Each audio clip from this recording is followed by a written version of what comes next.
Chapter 61 Ready to go to sea. Let me tell you, the mobile assistant is getting windy again. These are the lists I typed out from my memory and recalling the original data of the fan list. If there is any error, modify it later. It's really drunk. The new version is simply a concentration of bugs, what can't be saved, and the data is not brushed as a common thing. 30 billion Baileys, this is not a small amount. Even the Navy headquarters is very eye-catching yuhi. To know the military expenditure of the Navy, in addition to the collection of various back channels, only the funds issued by the world government. Whether it is routine maintenance, casualties, logistical supplies, etc., it takes money, a lot of money. So don't look at the superficial beauty of the Navy, in fact, life has been quite poor. But the other party is Beard, the big pirate with a reward of 230 million. His subordinates are also a group of mercenaries who can recruit and fight well, not to mention the weak branch on the four seas. The headquarters may not be able to ask people to send people there. It's easier said than done if you want to pull Kiba out of your mouth. But he is not willing to give up like this. Even if the lieutenant general of the headquarters is dispatched, he must get the money completely. So Zephyr came up with this plan. Let Loya and others who participated in the actual combat mission this time go to the island to eliminate Beard, because in his eyes, Loya has long been a lieutenant general. And once it broke out, few of the lieutenant generals of the headquarters could be in his hands. Although it would be difficult to defeat Beard, it was within the feasible range. This is also in line with Loya's appetite. Only by fighting for life and death with an opponent who is stronger than himself can he quickly increase his energy value. After confirming a good candidate, Zephyr dispatched the elites of the Navy and the Yamanaka general, disguised as ordinary couriers, and followed him ready to transfer the gold mine at any time. In any case, the country is dead, and there are not 1 in 10 citizens alive on the island, and the gold mines will not be preserved in the future. It is better to hand it over to the Navy as a security fee now, and the Navy will find another stable residence for them. Very ruthless, but have to admit, very realistic. This is what Loya told the Flying Squirrel, the Justice of the Navy. Is the Navy wrong in this matter? Not really. If you don't do this, the 30 billion Bailey will probably be directly cheaper for Beard, let his fleet grow again, and harm more innocent people. And no one would doubt that the citizens of the island could survive wherever the scavenger went. Beard's name was accumulated with countless blood and Mukuro corpses. But is the Navy right again? Not even. Generally speaking, even if the Navy really wants these gold mines, even if there is no prior communication, after the rescue is over, it has to be discussed with others before the results can be reached. But the current situation is that my fist is bigger than yours. If you give me the gold mine, I will protect you. If you don't give it, you will be forcibly protected. But this is the world of One Piece, a world where strength is respected. After reading the information, Loya closed his eyes and thought about every sentence in it. He found that his information was a little thicker than that of the other three, except for the final arrangement and plan of the Navy, the others were no different. Only he and Zephyr know the extra information that he wants to come up with. Maybe Zephyr is testing himself because of his own strength. But no matter what the Navy does, none of that matters to Loya. For a vicious guy like Beard, it would be good to kill him. Those poor citizens, just keep them alive. The rest, leave it to the big guys to consider. Loya is now more and more like a Navy, throw the blame to the boss, and don't have to worry about being beaten. The Chinese culture before the time travel told him, the common man is innocent, but he is guilty. What if those citizens would hate the Navy for that? The gold mine really belongs to you, but you don't have the strength to protect it. If you don't hand it over, the subjugation of the country and the species is only a matter of time. Suddenly, Loya opened his eyes and looked straight at Zephyr. At the speed of a wave breaker, how long does it take to reach Siswell? Zephyr breathed out a puff of smoke and said with a smile, it takes 3 days to sail at full speed, because it's near the windless belt and it's not too far from the headquarters. 3 days, Loya calculated in her heart. Beard must have prepared for the worst. In order to avoid a formal fight with the elite troops sent by the naval headquarters, he will definitely try to mine and transport it within 15 days. Calculating the time, he can catch the opponent by surprise in 3 days. This is the speed of the wave breaker at the expense of defense and firepower, and of course it can be used well. But the opponent is Beard and Loya. Even if you don't count the rest of the pirates on the island, there are more than 300 mercenaries waiting for us, as well as an unknown number of cadres. Can we win? Aludo said worriedly. Otherwise, let's apply for the lieutenant general. I remember that Huo Shaoshan and the Ghost Spider Lieutenant General are still in the headquarters this month. If they take action, there will be no problem. What Arudo said was indeed the truth. Although Tony was not reconciled, he still looked at Loya with expectation. Biting his lip, Loya thought for a moment, raised his head and said with a smile, "No, Beard. I'm confident that I can beat him. As for the other trash, I'll let them know what it means to wash the ground with the east wind." After speaking, Loya exuded a strong murderous aura, and the temperature in the air suddenly dropped a lot. Aludo shuddered and stopped talking. There is no doubt about the power of Loyana's moves spit out from his mouth. If they are really used in a short period of time, these mercenaries are really not enough to watch. By the way, Mr. Zepha, speaking of cadres, do you have any information on which cadres Beard brought to the island this time? Zepha pondered for a while and shook his head. No. But according to Beard's greedy character, the mercenaries only brought a few hundred people, and the cadres would definitely not bring too many, at most 1 or 2.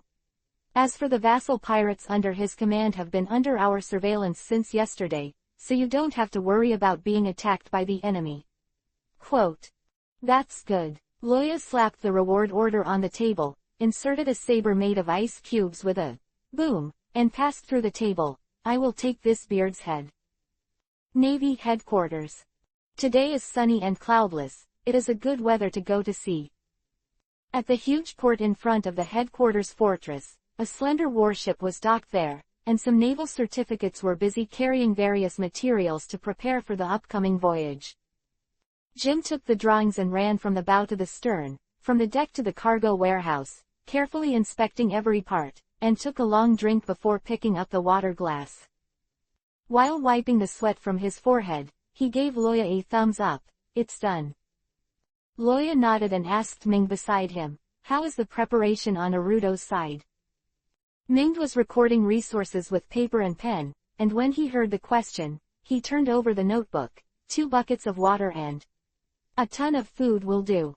It's not always so lucky to meet the Sea Kings. We must prepare more food. Quote. After speaking, he stared at Loya resentfully. It is precisely because there are Loya and Aldo on the boat that they need to prepare food for so long. Seeing it unnaturally by Ming, Loya coughed dryly and waved his hand. Okay, you can figure it out. I guess I can't eat too much seasickness. He left the pier, found Tony, and left his face behind. Hee, do you think I will believe it? Ming. On the deck, Tony was counting the number of people. This was his first time as the commander of a warship, and he was shaking with excitement. But fortunately, the experience of the gym owner made him a little more calm than the rest, so he wouldn't make any jokes. Seeing Loya approaching, Tony handed him the list in his hand and said, there are 75 people in total, including 5 helmsmen and navigators, 7 cooks and ship doctors in logistics support, and the rest are regular soldiers. Well, I see. Loya glanced at it and didn't pay attention. After the battle begins, these official soldiers only exist to defend the warship and will not directly participate in the mission. If they need to be arranged to fight, even if there are 0 casualties in the end, the comprehensive evaluation of Loya and others in this actual combat mission will also be lowered several levels. Hurry up and try to go to sea before 12 o'clock. Understand? Understood. Looking at the sparkling sea and feeling the oncoming sea breeze, Loya said with emotion. After being in this world for so long, this is my 3rd voyage. Really, why am I getting seasick? Chapter 62 Go, Target Seaswell. 2nd. With the sun at its highest, the busy Navy finally has the resources it needs to sail. Loya took the report and studied it carefully. Then he found that it was useless to do so. One of the purposes of actual combat missions is to cultivate, in order to become stronger. But the more important purpose is to familiarize the elites with sailing on the sea and lay the foundation for future naval careers. After all, he is not a big-headed soldier, and he doesn't know what to lead the fleet in the future. But, here comes the problem. For Loya, it's better to shy away from sailing or something. No matter how familiar he is with these details, he definitely doesn't want to go out to sea. Resolutely tearing up the form, Loya shouted at Aldo, who was standing on the deck, "Aldo! Prepare to go, target Siswell." "Okay," Aludo replied, then turned his head and said to the navy beside him, "Notify me, the ship is sailing." "Yes." The navy stood at attention and saluted, and rushed to deliver the order.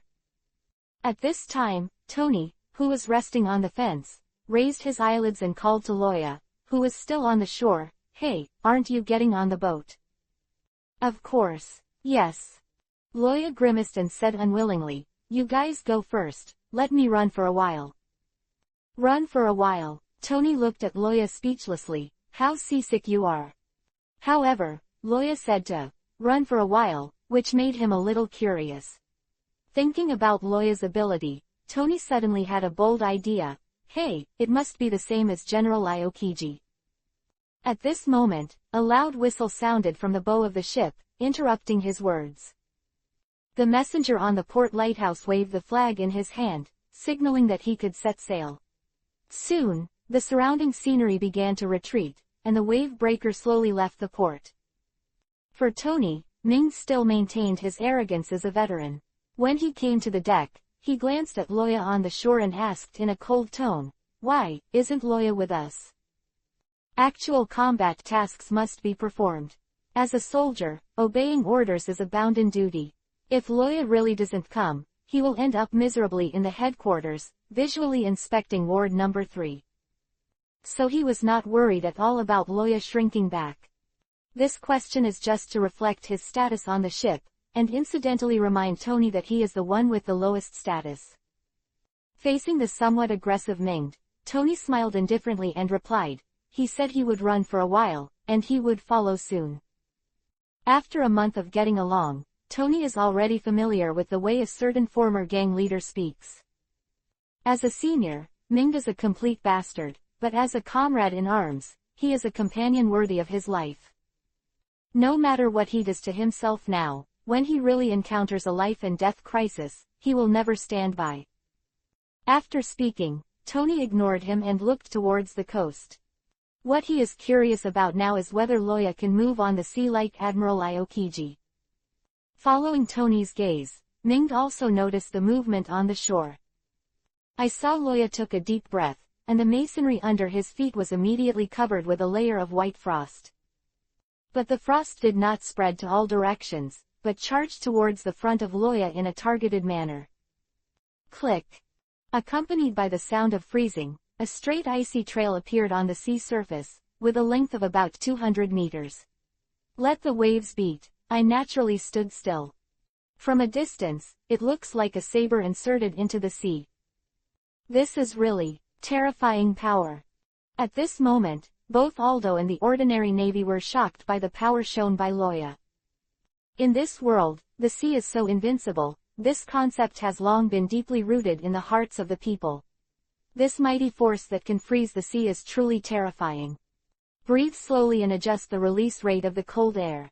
Loya lifted his feet in place, and 2 skates appeared on the soles of his shoes. Go!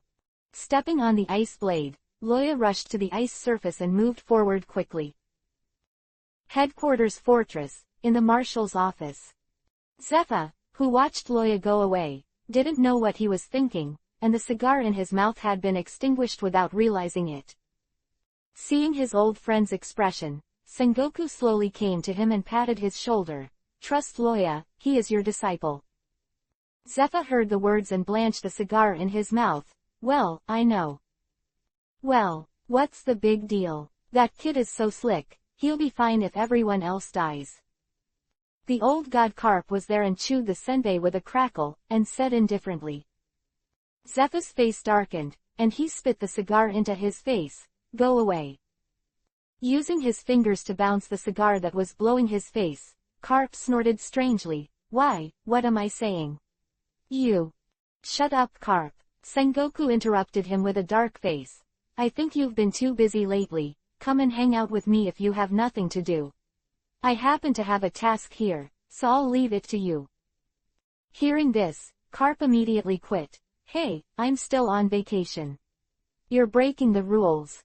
You're not on vacation. Be honest with Lao Su.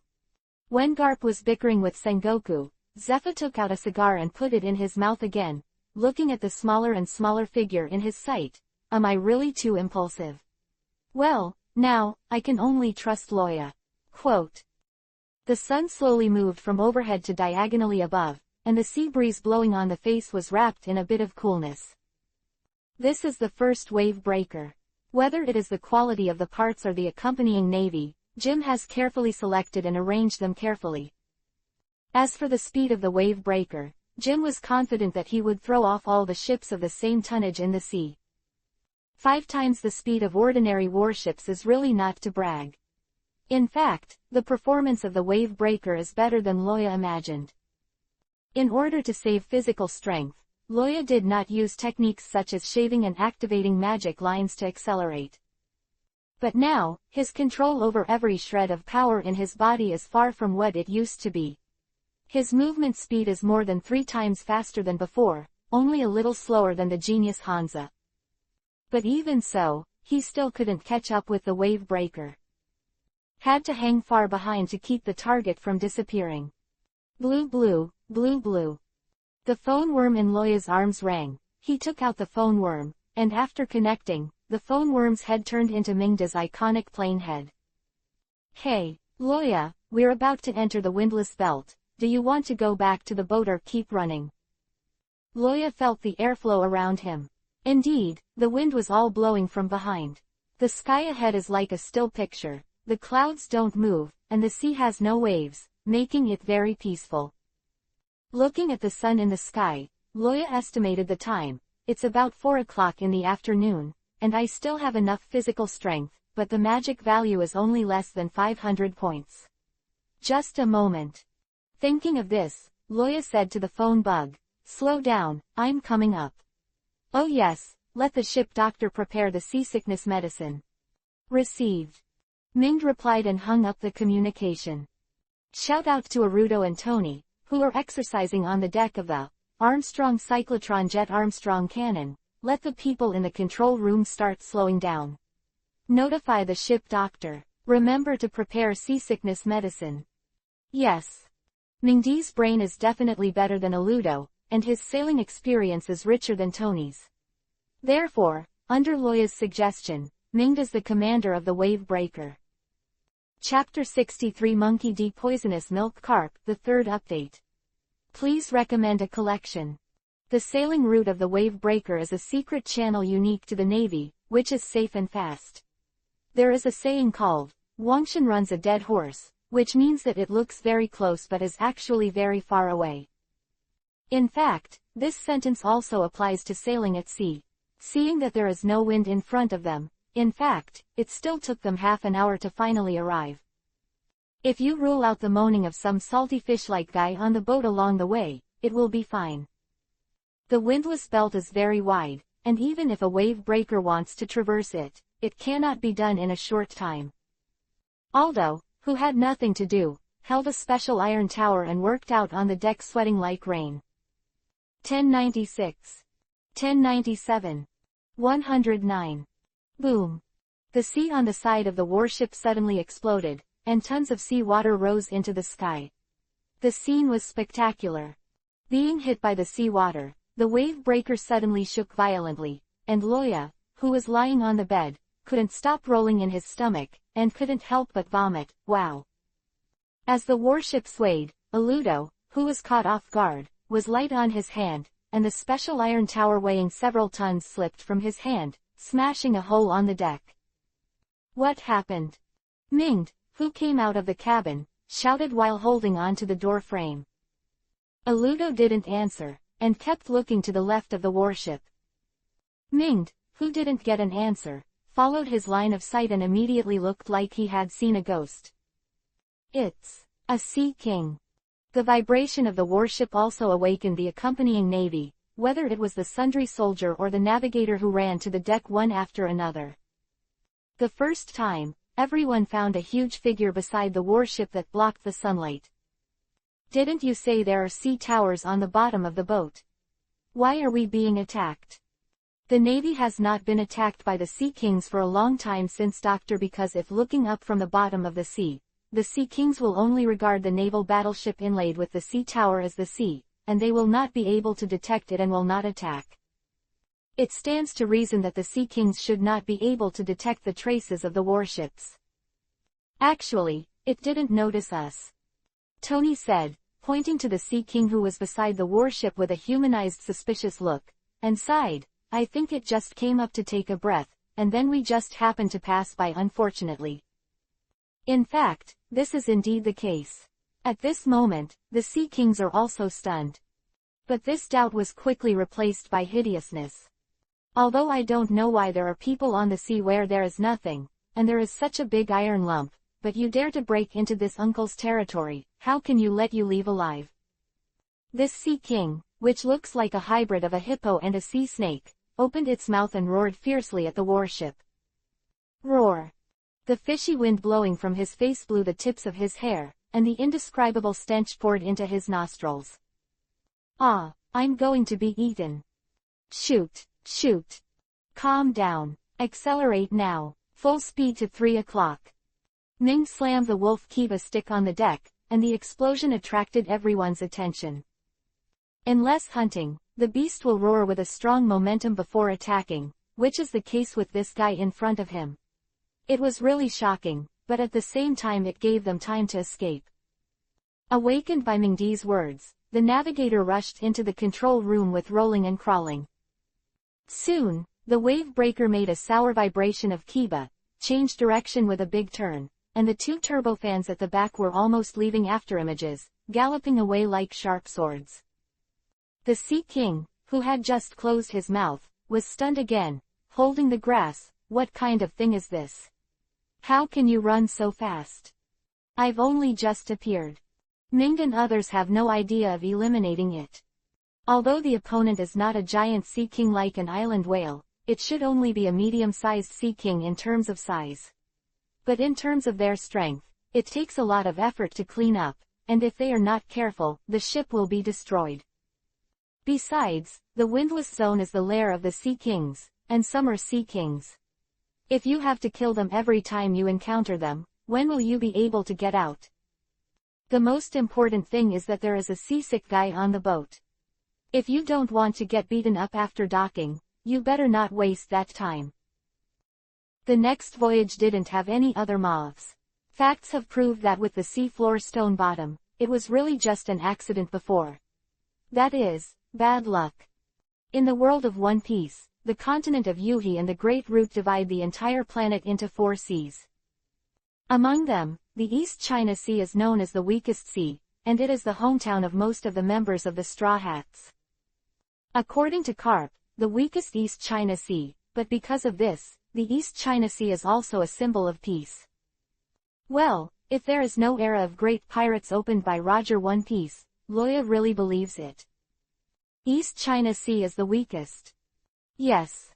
In the original book, the pirate Admiral Crick, whose bounty was only 1700W, turned out to be the leader of the largest pirate group in the East China Sea. So the East China Sea is really weak. But Donghae is also the most capable of doing things. Everyone has to be convinced by this. There was Roger first and then the Dragon, a former One Piece, the fierce man who started the era of the great pirates. A silencer army leader, a strong man trying to overthrow the world government. There is also a son of destiny, Luffy. If nothing else, he will be the next One Piece. Therefore, the mouth of Mr. Garp when he was young must have been opened. Poisonous milk. However, the destination of Loya and the others this time is not the peaceful East China Sea, but the South China Sea known for its chaos. 3 days later, the wave breaker on the ice rode ahead. Loya, who was skating on the skates, narrowed his eyes, took out the phone bug and called out. Soon, Ming answered the phone. Moses, what's the matter, Loya? I see the outline of the island. You have everyone ready for a fight at any moment. Island. Ming was stunned for a moment, and suddenly there was a knock on the door. Dong dong dong. Come in. The messenger pushed in the door and saluted. Mr. Ming, it is expected to arrive at Heathville in 30 minutes, please instruct. Although he served as the commander of the warship, he was still a recruit after all.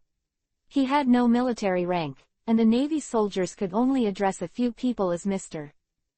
Really, Luoya didn't bring binoculars, right? After hearing the words of the messenger, Ming blinked and calmed down and said solemnly, well, I see. Let me know, everyone will enter a combat state. Stay vigilant. Don't give the sea a chance for a sneak attack. Yes. When the messenger saluted again and left, Ming continued to talk to Loya, and then, as you said before. Of course, I will create chaos in the most important places, and you can follow me when the time comes. Loya's voice was a little vague because of the waves, but that confidence penetrated the waves and passed on to Ming without any loss. Years, since we have seized the opportunity, if we don't make good use of it, we will be punished by the teacher when we go back. Of course, all of this is based on sufficient strength. Even if he has never been on the internet, Ming still wants to say that famous internet sentence at this moment, you happy Jew okay? Thinking of the plan made by Loya yesterday, Ming only felt powerless for a while, and then ordered to speed up to ensure that he could respond to Loya as soon as possible. Awakening Pseudo-Dragon Transformation. With the vibration of the magic in the body, dense dark blue scales appeared on Loya's body. A pair of bat wings spread out behind the back, and the rolled UP cold wind froze the sea area of tens of square meters, and the countless waves were just thrown, and they turned into ice sculptures as smooth as mirrors. The brown pupils were replaced by golden yellow, the pupils became vertical pupils, and the white eyelids were closed from left to right, allowing Loya to see more clearly. Feeling the surging power in the body, Loya grinned and said, sure enough, although the dragon's body still remains at 39%, but because I learned the 6 naval styles, my control over my body has been enhanced. The power can also be used perfectly. Quote. After a short pause, Loya jumped up abruptly, spread out his wings in the air, and headed straight for the island. It has been 4 days since the Navy got the news. Beard has eroded most of the other pirate group. Just because the other party has a geographical advantage and the rich accumulation left in the past, the firepower is fierce, and they are still desperately resisting. On the island, the coast occupied by Beard. The sentry on the watchtower was dozing off, half awake. At this time, something almost invisible to the shadow flew past the watchtower. The speed was so fast that it didn't explode until it disappeared into the depths of the island, around the watchtower. Boom! Like the sound of muffled thunder, the sentry was aroused. He grabbed the gun in the corner and looked around nervously. What happened? Before he could finish his words, the cold air rushing towards him instantly froze him, turning the entire coast into an ice hell. Chapter 64 Hell on Earth, 4th more. For collection. For recommendation. From the very beginning, Loya never thought about hiding herself. Not only because of the plan, he had to open up a landing site for the wave breaker with insufficient firepower, but it also represented his self-confidence. The great pirate, scavenger, Beard is naturally not as famous as the 4 emperors, Chiwahai, etc., but in the New World, he is really famous. And because of his status as a mercenary, he has been out all year round, which has led to the fact that Beard's intelligence has been collected by the Navy in a very specific manner. Loya knows the power he uses very well. Beard's fruit ability is called high-frequency fruit, which is a fruit ability that causes objects to vibrate at high speed. Unlike Whitebeard's shaking fruit, he makes objects vibrate through touch, not the ability to cause vibrations at any time. Neither range, power nor development height are Whitebeard's opponents. Seems to be talking nonsense.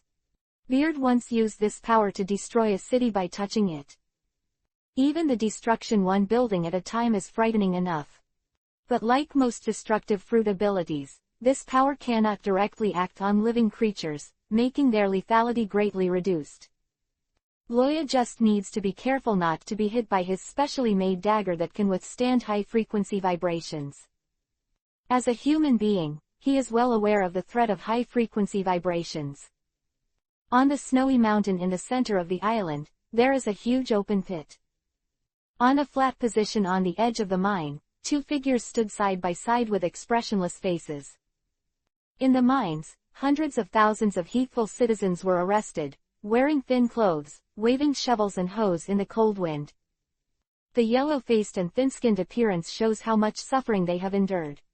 From time to time, someone falls down, and people around them look at them indifferently and don't pay attention. Our own overseers arranged for these immobile guys to be dragged away by hand. But instead of sending it for treatment, it was thrown directly into the snow-capped mountains. In the past few months, this scene has been staged countless times. They went from being outraged at first to being insensitive now. Even now this one named Beard is a little more humane than what the pirate group did in the past. At least, they will not starve to death, but will only die of exhaustion. Those who resist will be killed, stripped naked and hung at the door of the tattered residence as an example. It's just a matter of life, and maybe I can live to the day I'm rescued. Beard was a qualified butcher, and he knew very well that blindly killing and oppressing would only be counterproductive and arouse the drudgery, which would not be good for his fortune. Only by letting them lose the motivation to resist and know how to obey is the best result. From the current situation, the tuning effect is not bad. Of the two, the sturdy middle-aged man was Loya's target this time, Beard. With smooth blonde hair and a gentle and elegant temperament, it is completely unbelievable that he is actually a cold-blooded butcher. Beside him, there is a slightly immature black-skinned youth. The Navy headquarters is very close to here. It is estimated that it will arrive in a few days. Beard said, "Where is the ship that your boss promised me? Why hasn't it arrived yet?" Well, after all, our base is on the Great Route, and it will take time to dispatch enough cargo merchant ships. The dark-skinned youth put his hands in the pockets of the windbreaker, his eyes were hidden behind his sunglasses, and he smiled lightly, "But Captain, don't worry, you will see it in 3 days at the latest." HMPH. That's the best. Beard snorted coldly, the hostility in his eyes clearly visible. It can be seen that the relationship between the two is not very good. Facing Beard's appearance, the young man shrugged and didn't care. It's normal for Beard to be annoyed. He never thought that the guys who were driven to the dead end chose to set the ship on fire and bomb the port, and the result was a success. No one can transport the gold mine for a while. The black-skinned youth is not like this. Originally, the plan to use the pirate group to slander the royal family and mine gold mines is proceeding in an orderly manner. Unexpectedly, before the gold mine was mined, they had an infighting over the issue of splitting the spoils, and the dog's brain was about to come out. If it's just that, it's okay. Anyway, in the end, it will be silenced. Now that a few die, it saves a lot of effort for the youth. But unexpectedly, someone escaped while taking advantage of the chaos. Even if it escapes, how far can a small boat go at sea?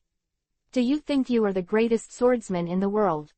I don't know if it was luck or bad luck, but it was just a small boat, but it was rescued by Beard. Now it's fun. Beard's strength is completely worthy of the title of a pirate. He doesn't know how high it is, but it is definitely not something he can handle. Just when the young man felt desperate, the informant he placed in the puppet pirate group who didn't know they had been sold told him the plan to burn the boat at night. There is no way to heaven. The young man who felt that the willows and flowers were bright secretly planned to make this fire more prosperous. It directly destroyed all the ships of Heathville, none of the large, small and medium-sized ships fell, and they all burned to the ground. Then, as a representative of the work society, the youth appeared in front of Beard, seeking cooperation. It can be seen that neither of them is a good bird. Beard did not dare to contact his own fleet to come to meet him. Everyone was an interest group, and his behavior was a textbook betrayal. If he really did that, what he was waiting for would definitely not be the support of friendly troops, but a butcher's knife held high. At this moment, the phone bug in the young man's arms suddenly rang. Blue blue blue. Picking up the phone bug, the young man frowned and said, "What's wrong?" "This is the phone bug of the Coast Patrol. They are in charge of letting the wind out on the coast. Once the call comes, absolutely nothing good. My lord, the big thing is bad, there are invaders on the island." Hearing this, the young man's face suddenly changed. Intruder. Why didn't the sentry send a signal? The sentry on the coast has a high degree of advantage, and the line of sight covers most of the whole island of Heathville. No matter where the ship comes from, it will be discovered at the first time. It should have been discovered. But they may not have had time to send a signal. Speaking of this, Dragon Armor looked at the long track covered in ice in fear. In addition, there is no trace of any ships on the coast, and it is speculated that the object maybe it can fly. The direction is the Dashway Mountain. Quote. Can fly. The young man's eyes widened, and he suddenly sighed weakly. Hey. How far is this going to develop? He glanced at Beard beside him, and wondered if he had been retrograde recently. According to information, that gold mine is in the center of Heathville Island. A snow mountain. It's really a place for ice dragons. Loya identified the target, vibrated his wings, and soared into the sky. Everywhere along the way, everything is frozen, animals, trees, soil and stones without exception, leaving a wide white ice road on the ground. Just as he was halfway through the flight, a city appeared in his sight. It was a small city, perhaps it should have been called a town, since it was about the size of the town where Marineford's naval family lived. However, both the height and density of the buildings are not comparable to the family town of Marineford, so let's call it a city. It's just that the once prosperous city has now become a purgatory on earth. Collapsing houses, bloodstains on the beach and unconvincing corpses can be seen everywhere. The naked women looked blank and without a trace of shame, rummaging through the ruins for food. Then he was dragged into the house by a pirate that smelled of wine and sweat, and soon there was a sound of crackling. Children sit beside their dead parents and cry, the seriously wounded and dying are wailing, the pirates are laughing and venting, and countless voices converge into the most piercing music in the world. Luoya suddenly stopped moving, expecting the smile of the powerful enemy to be replaced by the cold killing intent. The temperature of the air dropped by dozens of degrees, and ordinary people would be frostbitten to their lungs just by breathing. He took out the phone bug in his arms, connected it and said, Mingd, don't worry about the task, come and save people first. Chapter 65-80, I'm going to kill. The fifth update of the liver burst. Rescue. On the speeding wave-breaking ship, Mingd asked sternly, who do you save? Where do you save them? Are those soldiers going to be with you? By the way, why did you suddenly think of saving people? You can't finish it, Loya said impatiently. Do as I say. After you land, walk along the ice road and call everyone on board. However, they are only responsible for guarding warships. If they perform the mission together, the mission evaluation will be lowered. Ming said embarrassedly. In addition to capturing and killing targets in the actual combat missions of the elite battalion, comprehensive evaluation is also very important. Because in terms of identity, they are still recruits under training, alternate soldiers, non-staff members of the Navy, equivalent to temporary workers. Even if they perform difficult tasks that ordinary navies cannot complete, they still cannot obtain military merit. This is also the reason why Kuzan couldn't teach him the 6 forms of the Navy when he was instructing Loya. Although the 6 forms can be learned by Luffy without a teacher in the original book, it is not a high degree of confidentiality, but as a Navy, you should avoid suspicion. One time. But the credit cannot be erased, this is what they bought with blood and tears. In order not to chill everyone in the elite camp, a comprehensive evaluation was specially set up in the actual combat mission. The comprehensive evaluation obtained from the actual combat mission can be converted into military merit after graduation, which is also an important basis for the promotion of most members of the elite battalion. So it is not surprising that Ming would say this. But this seemingly ordinary remark angered Loya, and he roared in a low voice, "Go to TM's shit evaluation. Tell them, whoever dares not come, I will kill whoever." Ming felt the cold killing intent in Loya's tone, and cold sweat poured down his forehead. "Yes. I understand." Hanging up the phone, Loya turned around and headed straight for the ruins. Here is the once prosperous capital of Hethel, the Great Snail City. This hilarious name has accompanied generations of Hethels, who are always derided as descendants of snails. But the Hethels rarely find it a disgrace, and their coat of arms is a snail. According to legend, Hethlar was carried on the back by a giant sea snail and moved across the sea, just like Zoe. This legend was finally confirmed decades ago. A Murloc archaeological team came to Hethel and heard about this legend, so they investigated the waters for several months, and finally mastered the decisive evidence. It is indeed a huge sea snail that supports the whole of Heather. But it died unknown how many years ago, and its body was hollowed out, leaving only its huge shell. With the geological changes, the shell gradually merged with the sediment. As soon as the news came out, the entire South China Sea was shocked. They all came to watch this great scene and sighed at the miracle of the Creator. Once upon a time, the big snail city was so prosperous. But now that's all gone. Hell on earth is what it is now called. The three pirates with fat waists laughed lewdly and dragged the young girl they had just caught into the ruins. Soon there was a rhythmic rhythm and the helpless cry of the girl. The three pirates are very excited. In the past few days, all the pretty girls in the city have been wiped out. Those who will resist will kill after playing, those who will not resist will be tasteless. Rarely caught a chick. The girl at this moment is very regretful. Why do you have to come out to find food during the day?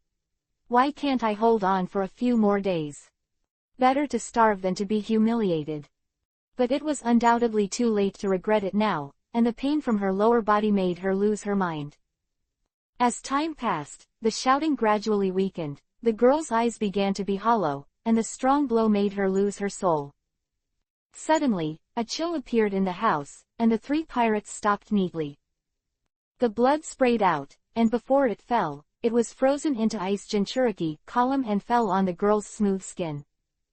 The cold touch woke her up. She came back to her senses, and stared blankly at the pirate who was lying on top of her, but it had become cold. The numb expression gradually became vivid, from numbness, to surprise, to anger, and finally to joy. It was an extremely happy expression, a change in expression that even the best actors could not perform. At this moment, a sudden voice sounded, scaring her subconsciously into a ball. "You're safe, go east, there's someone there to pick you up." "Anne, is it safe?" The girl raised her head and looked at the handsome and masculine face. Tears poured out of her eyes like a flood of water, and the hungry, weak, and fatigued girl did not know where the strength came from, pushing the pirate on her body away and swooping on the person. He bit his shoulder fiercely, as if the person in front of him was not his benefactor, but his birthday enemy. Why come now? Aren't you the Navy?"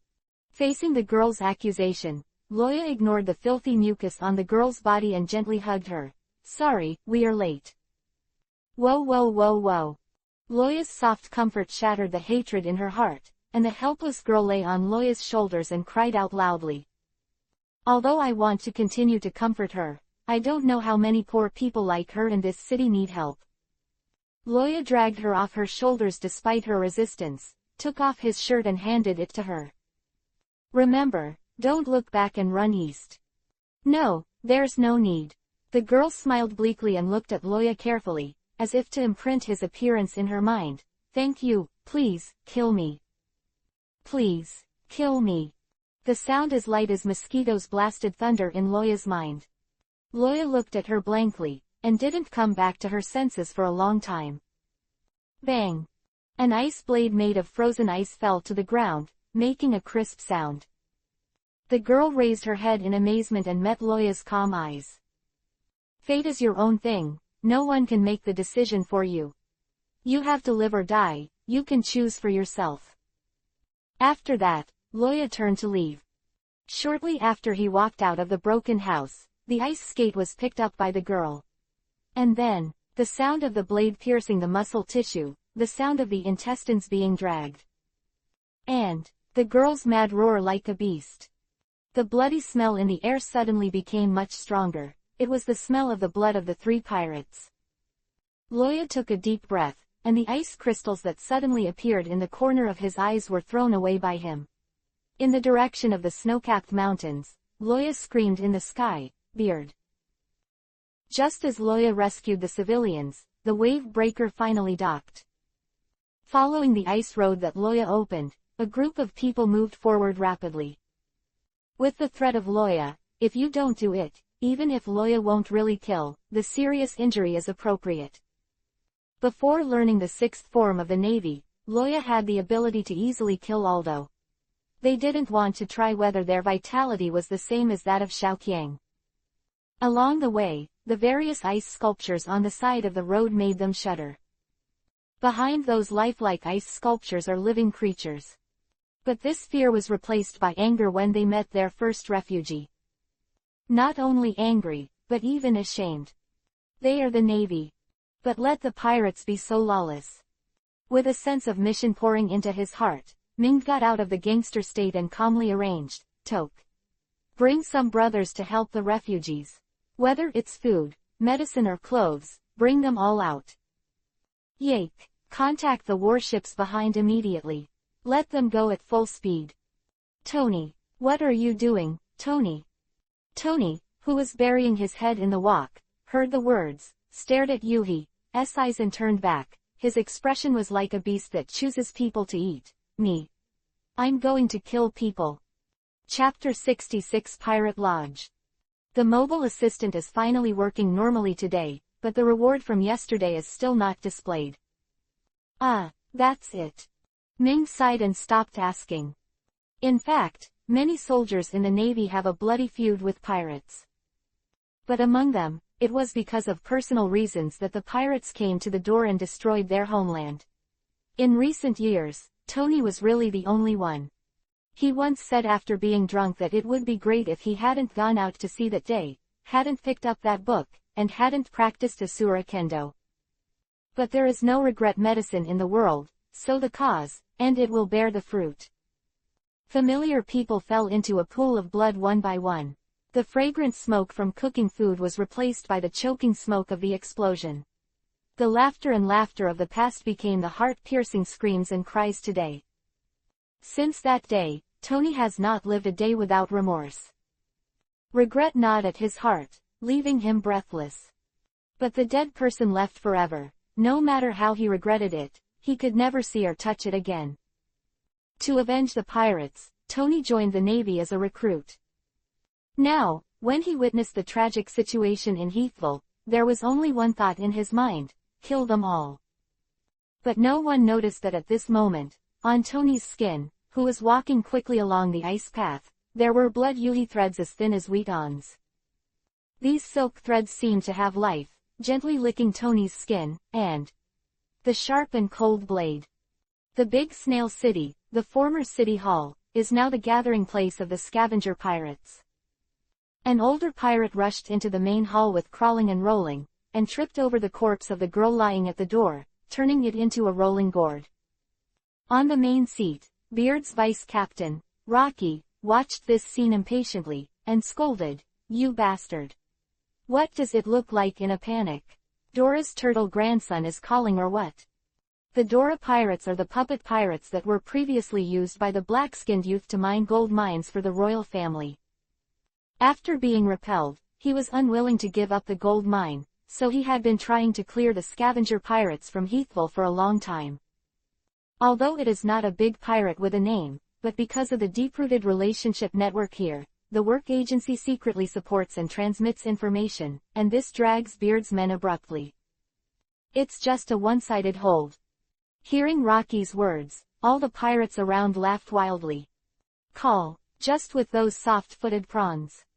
They didn't kill them all because Beard was so focused on the gold mine that they only defended the passage of the mountain, did less work without pay, and the reason Rocky never appeared on the battlefield. Still calling. Now that they are huddled in Greenleaf Town, the remnants of the big snail city don't dare to show their faces during the day, okay. But unlike his companions, Rocky's taunting did not make the pirate amused. He was sweating coldly and crying, "No. Boss Rocky, the Navy is here." The wild laughter stopped for a moment, Rocky's expression changed greatly, and he grabbed the other party viciously. "What? You said the Navy. How many people are there?" One, maybe. Asshole." Before he could finish speaking, Rocky slapped him in the face with a slap, and slapped him directly out, knocking down a row of chairs and benches. "A mere Navy frightened you like this? You are humiliating Lord Beard," Rocky said, took out the musket at his waist and aimed at him. After a bang, there was a thumb-sized blood pit on the pirate's forehead, and he died immediately. Holding the musket, Rocky shouted, "Brothers, go find that Navy. I'm going to drink his blood. Oh. Kill all the Navy. Long live Lord Beard." The pirates present were first taken aback by Rocky's ruthlessness, and then reacted immediately, and rushed out screaming like a chicken blood. But unlike them, Rocky didn't look excited at the moment. According to the style of the Navy, there is only one Navy. It is indeed possible. As a pirate group in the New World, he naturally knows that there is a guy in the Navy who likes to act alone. But he didn't want to believe that the big man didn't guard the naval headquarters and competed with the powerful people in the New World, and he would come to this remote four seas with nothing to do. But even if it wasn't the one who could make these pirates who have seen the world so panic, the opponent's strength must not be weak. Contrary to his rough appearance, Rocky is a very shrewd fellow, otherwise Beard wouldn't have brought him here. At this critical juncture of gold mining, an extraordinary navy appeared in Heathville. No matter what the situation was, the seasoned Rocky would not be as arrogant as he showed. But saying this will affect morale, which is why he decisively killed the old pirate. Even the pirate who escaped, he suspected was deliberately let go by the other party. The purpose was to find their gathering point and prepare to catch them all. Thinking of this, and looking at the pirates swarming out, Rocky walked quickly to the back door, filling the musket with special sea-floor stone bullets and gunpowder as he walked. However, his movements were still a step slower. Even if he guessed correctly, what if he faced Loya with 6 keen senses? The moment he determined that this was the gathering place of pirates in the city, he had already declared that all the people present were dead. Rocky, who was heading to the back door, suddenly felt a burst of heart palpitations.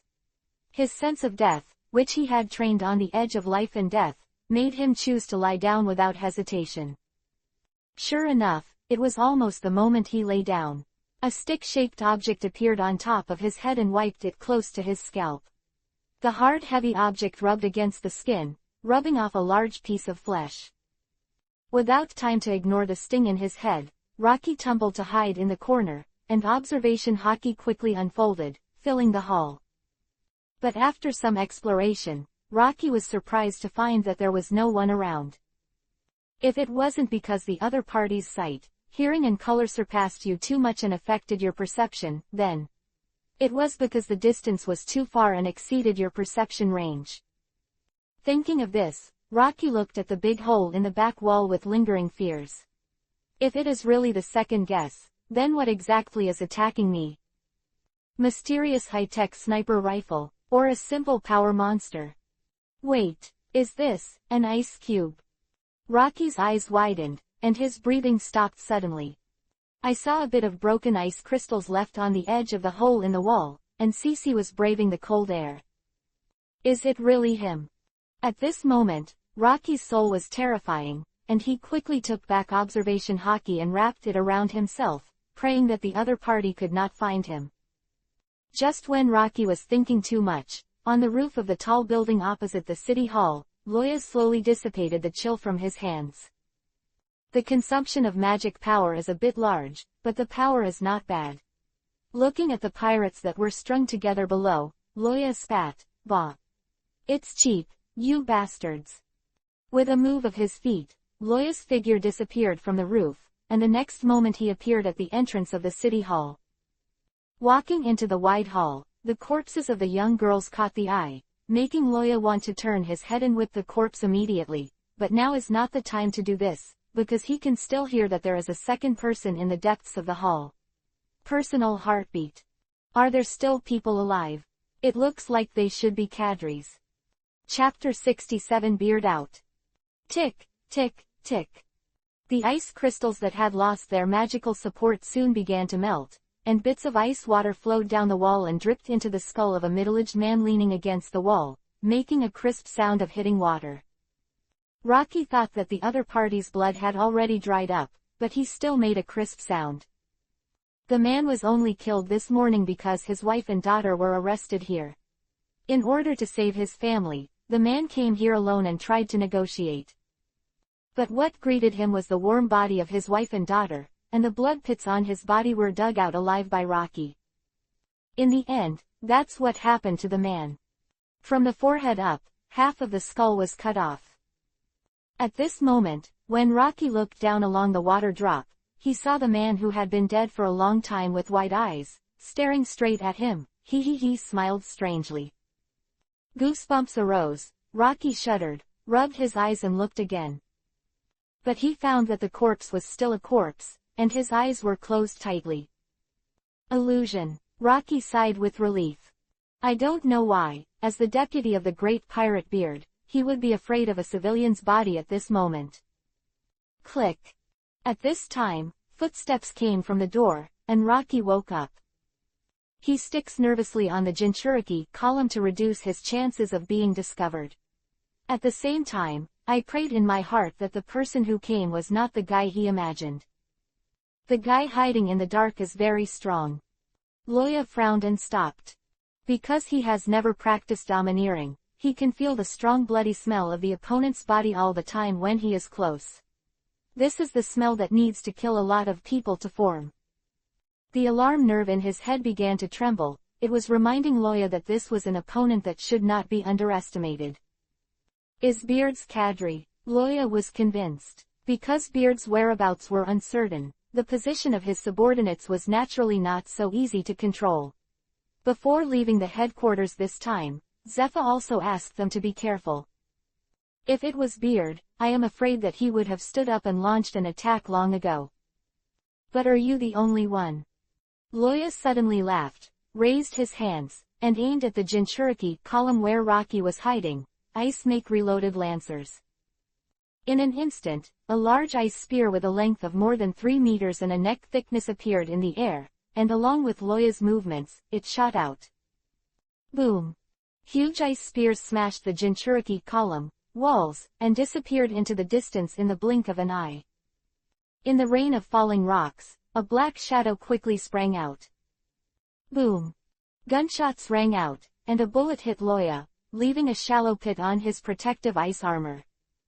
Loya, who was hit by the impact, took a step back, his eyes full of vigilance. Halu stone bullet. With Zephyr's instructions, when he found out that the other party was the leader of the scavenger pirates, Loya calmly thickened the ice armor on his body. Except for something so strong and unscientific as seafloor stone, ordinary iron sand leaves traces on the ice armor, and it will be bounced off the moment it touches. Only Halu stone bullets can resist the hardness of the ice armor. And this kind of powerful kinetic energy, the use of ordinary bullets cannot reflect the effect. Seeing the man dodging the attack, Loya's expression remained unchanged, and a little under his feet, the endless cold spread along the ground. Ice make ice field. Rocky, who was hiding behind the rubble, felt the chill on the ground, and immediately jumped up, shouting at the same time, "Want to freeze me? Too naive Iokiji. Clam." Loya is a little confused. What the hell is Iokiji? Is he here? Through the smoke and dust in the sky, the faces of the two were exposed to each other's sight. This is the first time the two face each other. Both of them are stunned. Fuck, who is this TM? Rocky. Fuck, scare me, Loya. However, the opportunity is here. Mixed with Rocky's emotions of disappointment, surprise, Loya's shock was not as strong as his. He quickly regained his senses, with an inexplicable smile on the corner of his mouth, and raised his right hand to aim at the figure in the air. Ice Fall's funeral. Kacha kacha. The ice that had just spread to the wall received an order in an instant, and it broke away from the wall like a living thing. Jong Kiba danced his claws towards Rocky in midair. Rocky noticed the ice cube as soon as it began to change, but was still startled by this unreasonable situation, and screamed, "Living ice cube! What kind of monster is this?" Loya was not interested in explaining it for him. Seeing that he was about to dodge, his open palm clenched tightly. "Go to hell, Iron Maiden!" Boom!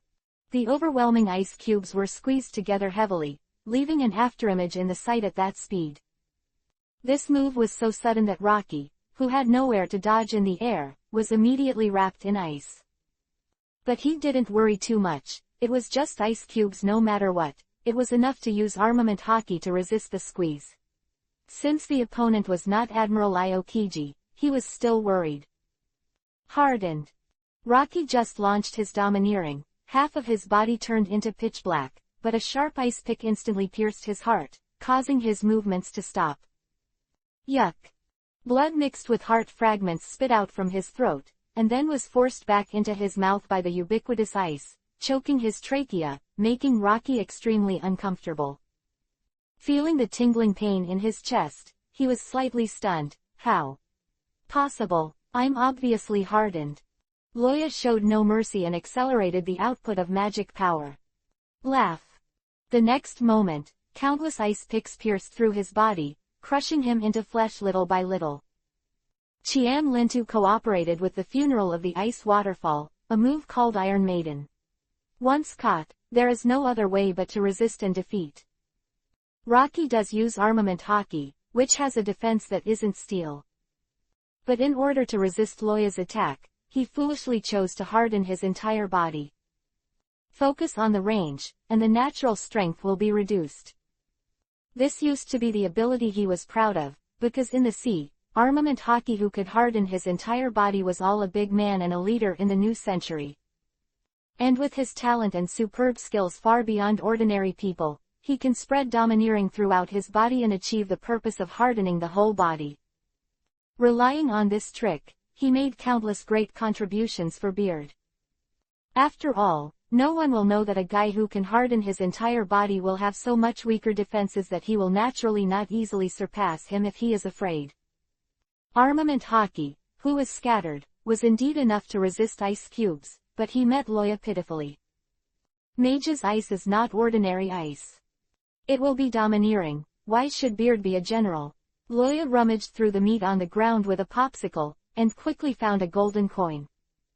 I found it. Picking up the coin, Loya looked it over carefully and grinned. Hey. Sure enough, it was the deputy captain of the scavenger pirate group, the sly fox Rocky. I didn't expect it to be true him. He slipped the coin into the kabuto and walked slowly out of the hall. Although as a navy, the bounty on Rocky's back cannot be obtained, but this kill can provide a lot of evaluation points for this mission, which is worthy of the deduction for dispatching all the navy. On the snowy mountains, mines. Rocky was killed, Beard said calmly, as if the one who was killed was not a companion who got along with each other day and night, but a disposable cardboard box that was thrown away after use. While speaking, the life paper in his hand quickly burned clean, turned into a puff of blue smoke, and dissipated in the cold wind. The dark-skinned youth had an undisguised contempt in his eyes, and he heard the words and said, if the tool is broken, just find another one. However, since the other party is so strong, aren't you going to do it yourself? Speaking of which, he pointed to the mine in front of him. If you don't get rid of him, these gold mines will never turn into money. Humph, I don't need you to remind me of this. Instead of worrying about this, you might as well make your ships run faster. The Navy, it has always been a wolf pack tactic, and their large troops will never be too far away. Hi. The young man nodded in response and turned back to the house. Watching him go away, Beard snorted coldly and walked down the snowy mountain. The lifeline was seized, and this transaction was really helpless. Otherwise, because of his temper, this kid has been killed many times by him. What if the Ba Rock Works is a well-known black organization on the Great Route, who is involved in the mercenary business, who can't pull out a few big bosses in the dark world? However, now is not the time to turn around. Even if you don't turn your face, this cooperation still has 7 layers of profit, and it must be dealt with. No matter when the big navy will come, he won't allow anyone to touch his money. Chapter 68 Their Respective Battles. Back in the room, the dark-skinned youth let out a long sigh of relief. It scared me to death. Is this the aura of a big pirate? Just one look is so terrifying. I really don't know if it's right or wrong to cooperate with him. Holding the thermos cup, pouring out a glass of water to drink, the young man took out the phone and dialed it. Hello, Miss All Sunday. The mission can be cancelled. The vanguard of the naval headquarters has already boarded Heathville. We probably won't be able to get the money. After finishing speaking, the youth bit Kiba. As for the punishment, I will come back to receive it. Thinking of the punishment the studio gave to mission failures, Mr. 5 Feet's back was instantly wet with cold sweat. But to his surprise, Nicole Robin, codenamed Miss All Sunday Opposite, seemed to have known this would happen for a long time, without a trace of surprise. Okay, the boat that picked you up has been hidden in a cave in the southwest of the island. You can leave at any time. Quote. As for the punishment, that's the boss's business, but are you sure you've thought about it? There is already a boat on the island. Why didn't you tell me? Mr. 5 said in shock. I don't think it's necessary for me to tell you, Mr. 5. Quote. The other party's voice was cold, which made him wake up instantly, and hurriedly bowed and apologized. Yes. I'm sorry. Please forgive my rudeness. Loya held the halberd condensed by the ice in his hand, and with a grim expression, he passed through the sea of blood and the mountain of corpses, and approached the last pirate on the street step by step. Don't come, monster, monster. Laugh. The halberd swept across, flesh and blood flying, and the pirate who just got up and was about to escape clutched his chest in disbelief. His upper body slowly slid down, the incision was smooth, and the whole person became 2 pieces. Roja turned a blind eye to the powerful visual impact in front of him. Since killing Rocky, this is the 109th pirate he has killed. He calmly stepped over the corpse on the ground and listened to the movement in the big snail city. Is it already here, Aludo? Loya smiled slightly, stuck the halberd on the ground, and looked at Dashwation. Then, it's your turn next, Beard. At this moment, the ground under Loya's feet made a deafening tearing sound, shaking non-stop, like an earthquake. Just when Loya was distracted and stabilized, a figure suddenly appeared behind him and kicked out, Go in. You bastard. Boom. The unprepared Loya was kicked by this powerful kick, and the whole person flew directly into the crack like a cannonball. Beard fell to the ground and tapped the ground with his toes. I'm going to bury you alive. Boom. The earth began to vibrate again, the cracked earth screamed in pain, and tons of dirt and stones fell from both sides and fell. The cracks were soon filled. Che, a recruit, who can kill so many of my subordinates, should be an elite battalion, right? But at this level, he dares to do something wrong with Lao Su. Beard looked at the abyss in front of him and smiled disdainfully. Oh, is that so? I'm really sorry for ruining your good deeds. Suddenly, Roja's voice sounded behind Beard, and along with the voice came the overwhelming ice spear assault. Did you dodge it with shaving? It's not bad. Beard snorted coldly, turned around and smashed his fist out, but so what? Dare to spoil my good deeds and regret being born in this world. Blast Fist Meteor. For a time, countless fist shadows appeared, and they rushed straight towards the ice spears like big fireballs. The black afterimages mixed with the flames indicated that their master used domineering in his hands. Boom. There was a dense explosion in the air, and the thunderous muffled sound was endless. The earthquake just now, and this voice. It should be Loya. Did he need a strong enemy? In the big snail city, the green leaf town a few miles away, Tony calmly took the long sword off the pirate's neck and looked in the direction of the explosion. That is to say, the big snail city is over there. Tony was silent for a second, then suddenly looked at the long sword in his hand. But I still have more important things to do now. This town, never let it go. After speaking, Tony looked back at the manor on the hill and threw the long sword. Along with his movements, the blood on the sword was thrown out by inertia, and a beautiful arc was scattered in the air. Smelling the pungent bloody smell in the air, Tony shuddered and breathed in relief. This feeling. So comfortable. No, Tony woke up suddenly, dripping with cold sweat. Why do I have this idea? He raised the long sword in his hand, only to find that a trace of bloody yuhi-colored granulation protruded from his wrist, tying his hand tightly to the hilt. Even as the blood on the sword increased, these granulations were still squirming, licking the remaining blood on them. What the hell is this? Tony was so frightened that he hurriedly used his left hand to pull it out, but immediately there was a piercing pain, and he fell to the ground in convulsions. But, damn. When he came up with this idea, the granulation buds were all taut, as hard as steel, and inserted directly into his bones. The pain that goes deep into the bone marrow is not pleasant. Ignoring Tony, who got lost in Greenleaf Town and was about to become a tentacle monster, at this moment in the big snail city, Ming and Aldo met the remaining members of the scavenger pirates. Cannon fist 100 cannons. Boom. Aldo threw out a punch, and the strong punch exploded, folding the pirates in front of him directly. Then, he pushed his fist and threw it as a shot put to the pirates in the distance. The sound of bone cracks sounded, and the pirates fell to the ground, lying on the ground humming. And the pirate who was used as a shot put was forcibly smashed into 2 pieces. Ha, that's what slaps lousy in the face. After wiping off the wound that was accidentally cut on his face, Aldo let out a roar and charged towards another group of pirates again. Not far from Aldo, Ming held the wolf kiba stick and hit the enemy one by one. The smashed enemy was not as tragic as Aldo, but the place where he was smashed became bloody, and it was useless if he didn't die. Killing the pirates in front of him again, Ming looked around the battlefield and shouted loudly, "Aldo! There are only a few pirates in this area, I'll deal with them, you go to the east to see. Come here." Click. An unlucky guy had his head crushed, and the blasted brain and blood splashed on Aldo, making him look like a ghost. Boom. The gunshots sounded, and Aldo suddenly stumbled and leaned back. Seeing this scene, the members of the scavenger pirates looked excited. Did it work? Oh, finally kill this monster.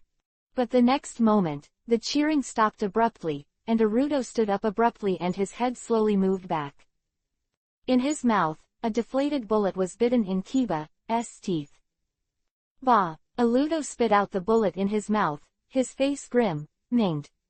Leave it to me here, you go to the east to find Tony. Ming also saw the scene just now. Hearing this, he sighed faintly. So, the boss is not easy to get along with these days. After saying that, he waved the wolf kiba stick and rushed out. After Ming walked away, Aldo, who was left on the spot, did not smile. I said, don't slap me in the face. Why don't you listen to me?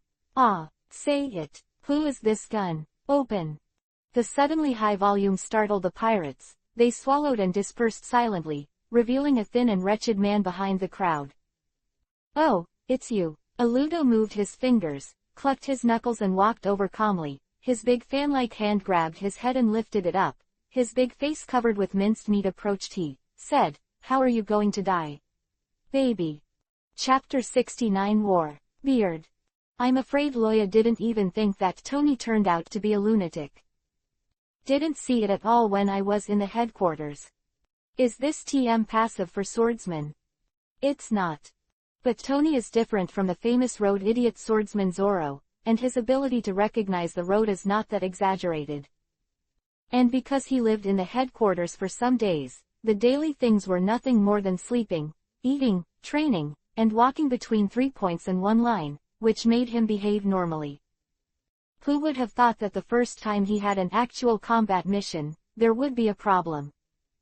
Originally, Tony walked along the ice road well, but it turned out to be fun, and he didn't know how to go halfway. Because the ice road suddenly disappeared. This point was not noticed by Loya. At that time, he decided to rescue the civilians first because he saw the tragic situation of the big snail city. No matter which world you are in, rescue will be a long process. In order to save magic power, Loya lifted the pseudo-dragon skills. Losing the state booster, Loya, who was eager to save his heart, would naturally not leave a mark on his extravagant waste of magic power. Thus, it led to Tony's loss. There are towering trees all around, and the scenery seems to be the same no matter where you look from there. Facing this unfamiliar environment, Tony used the secret that swordsmen do not pass on, throwing shoes to find the way. As a result, there is not much to mention. Anyway, Ming and Naruto are looking for him. High-frequency rock protrusion. Beard hit the ground with a heavy punch, and the next moment, densely packed sharp stone cones shot out from the ground and headed straight for Loya. This trick is a side manifestation of Beard's strength. The high-frequency fruit can only make objects vibrate, while Beard carves the stone into a stone cone through the transmission of vibration, and then carefully squeezes the stone cone out. 1 point short, the stone cone is not powerful enough, and 1 more point, the stone cone will shatter directly. Has the fruit ability been developed to this point? What a terrible guy. Roha, who was standing in the air on the moon step, saw this, his figure flashed, and under the second stage of acceleration, he appeared on the side of Beard like lightning, and blue energy was wrapped around his fists and feet. Ice Dragon's Iron Fist. Boom. A dull crash sounded, but it was not the sound of hitting flesh.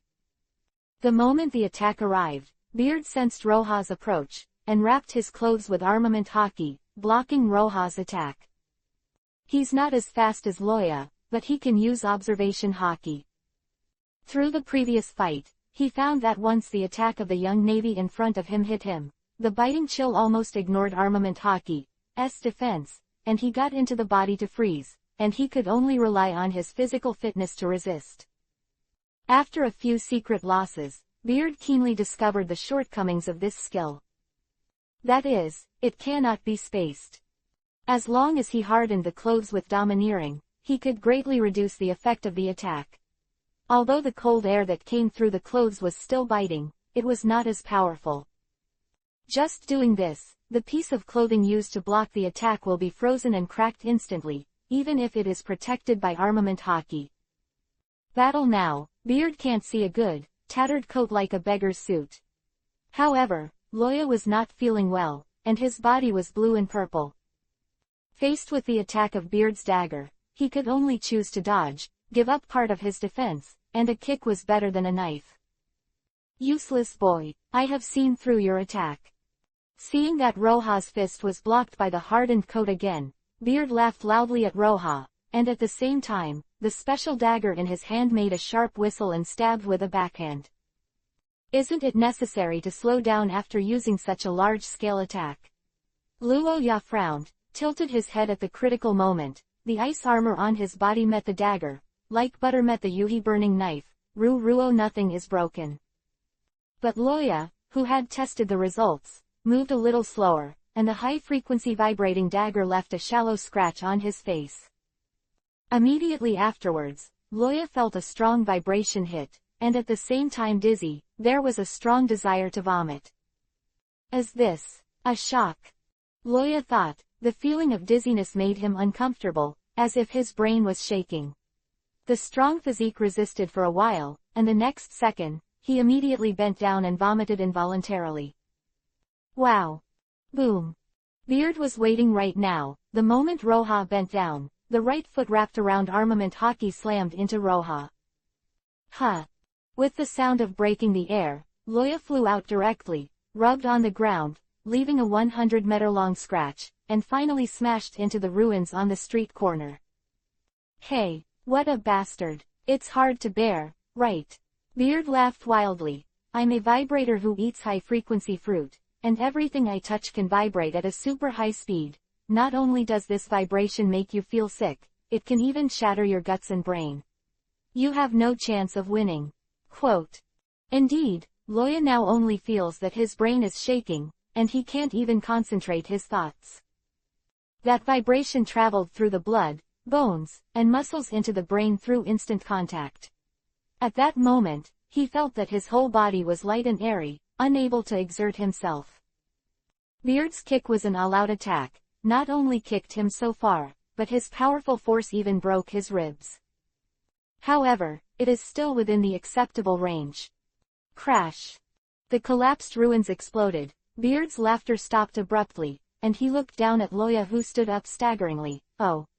Haven't given up yet. You still don't understand, the New World pirate and you. The difference between this recruit. Ha ha. What he answered was Loya's sarcastic smile. One Piece. No, in most Japanese comics, the villain always likes to talk nonsense, revealing his own abilities in the slightest. This is also one of the reasons why Loya likes Hokage the most. In the battles that belong to the ninja, the enemy's information is collected bit by bit during the battle, and then plans are made, and then move. The word, haha, has dominated the list of the most infuriating words for many years, and the mocking effect is undeniable. When Beard heard this, he immediately put his face down and snorted coldly. Since you want to die so much, then I will fulfill you. Empty shock and emptying. Brush. The angry Beard turned into a black shadow, galloped at high speed, and stabbed the dagger in his hand at Loya's heart. Go to hell. Beard can't shave, but as a big pirate, he still uses some explosive acceleration abilities. Almost in the blink of an eye, the dagger with a piercing scream appeared in front of Loya. But he was so angry that he didn't notice the weird smile on Loya's face at the moment. Sure enough, the information was wrong, and you were able to activate the fruit ability through your feet. But, I'm waiting for you to rush up. Ice make ice coffin. Gotcha. Endless cold air surged out, instantly filling the entire space. Beard's observation hockey exploded immediately, reminding him to leave quickly.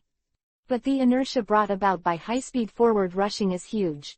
Beard just had this idea in his head, and he was wrapped in that cold air before he had time to act. Boom. Loya was hit, and his body flew out again, smashing through the ceiling. Huh, this is... Suddenly, Beard was stunned and looked at the big lump of ice in his hand. There was no ice crystal on his body, and the endless cold air under the control of Roha all gathered on the dagger in his hand, freezing it up. At this moment, Beard suddenly felt a tingling pain, and hurriedly threw the ice cube out of his hand. At the position where he held the dagger, as he threw it, a large piece of flesh was torn off, and instantly became bloody. What a terrifying cold! Beard stared at the ice cubes on the ground in shock, stunned for a while, then tore off a piece of the clothes he didn't have much and wrapped it in his bloody palms. But, since it can be done to this extent, why doesn't he use it on me? Beard generally bandaged and thought. Suddenly, an ice spear fell from the sky and appeared above his head like lightning. It's so fast. It's faster than just now. Beard was shocked, and he didn't have time to continue bandaging, and leaned on observation hockey to avoid the ice spear. When he stood up again, he looked up, and was immediately stunned by the creature in front of him, and had no time to struggle with Loya's motives. What kind of monster are you? Chapter 70 Pseudo-Dragonized Enemies. At this moment, Loya can't see a trace of human beings. If he has to describe it, Beard can only think of the legendary dragon. A pair of golden vertical pupils were majestic and looked at him gently, a terrifying and majestic aura pressed down on him like a substance, making him tremble uncontrollably, feeling that every breath was so difficult. Blue scales spread all over the body, shining dazzlingly in the sun, a pair of wide bat wings spread out behind, and the cold wind that rolled up quickly froze the surroundings. Resisting the icy cold wind with domineering arrogance, Beard's eyes sank slightly. Devil fruit person, animal-type phantom beast. He had always suspected that Roha was a power user before, but Roha turned out to be using the freezing ability. This leaves Beard unsure.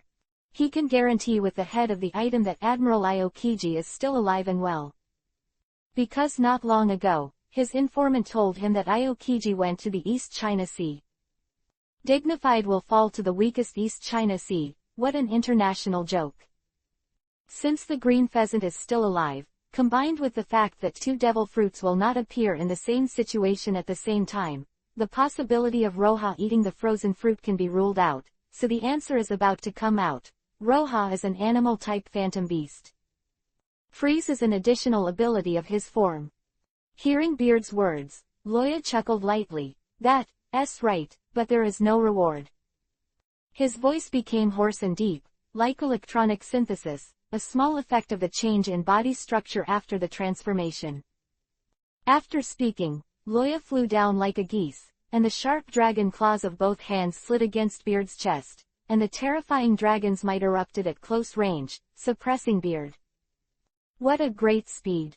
Beard was in a panic in an instant, and the inexplicable coercion made him slow to move, and it was too late to escape. He subconsciously wanted to block with the dagger, but he suddenly realized that the dagger had been thrown far away by him, and now there was nothing in his hand. Laugh. The sound of the sharp blade piercing into the flesh sounded, and the blood in the large strands had not yet dispersed in the air and turned into strands of blood-colored ice Jinchuriki column. After the attack hit, without looking at his own results, Roha turned around and kicked the pained Beard out. One more move, 720 degrees roundhouse kick. Boom. A dull crash sounded. Beard was shocked to find that Loya's strength in this state suddenly increased several times.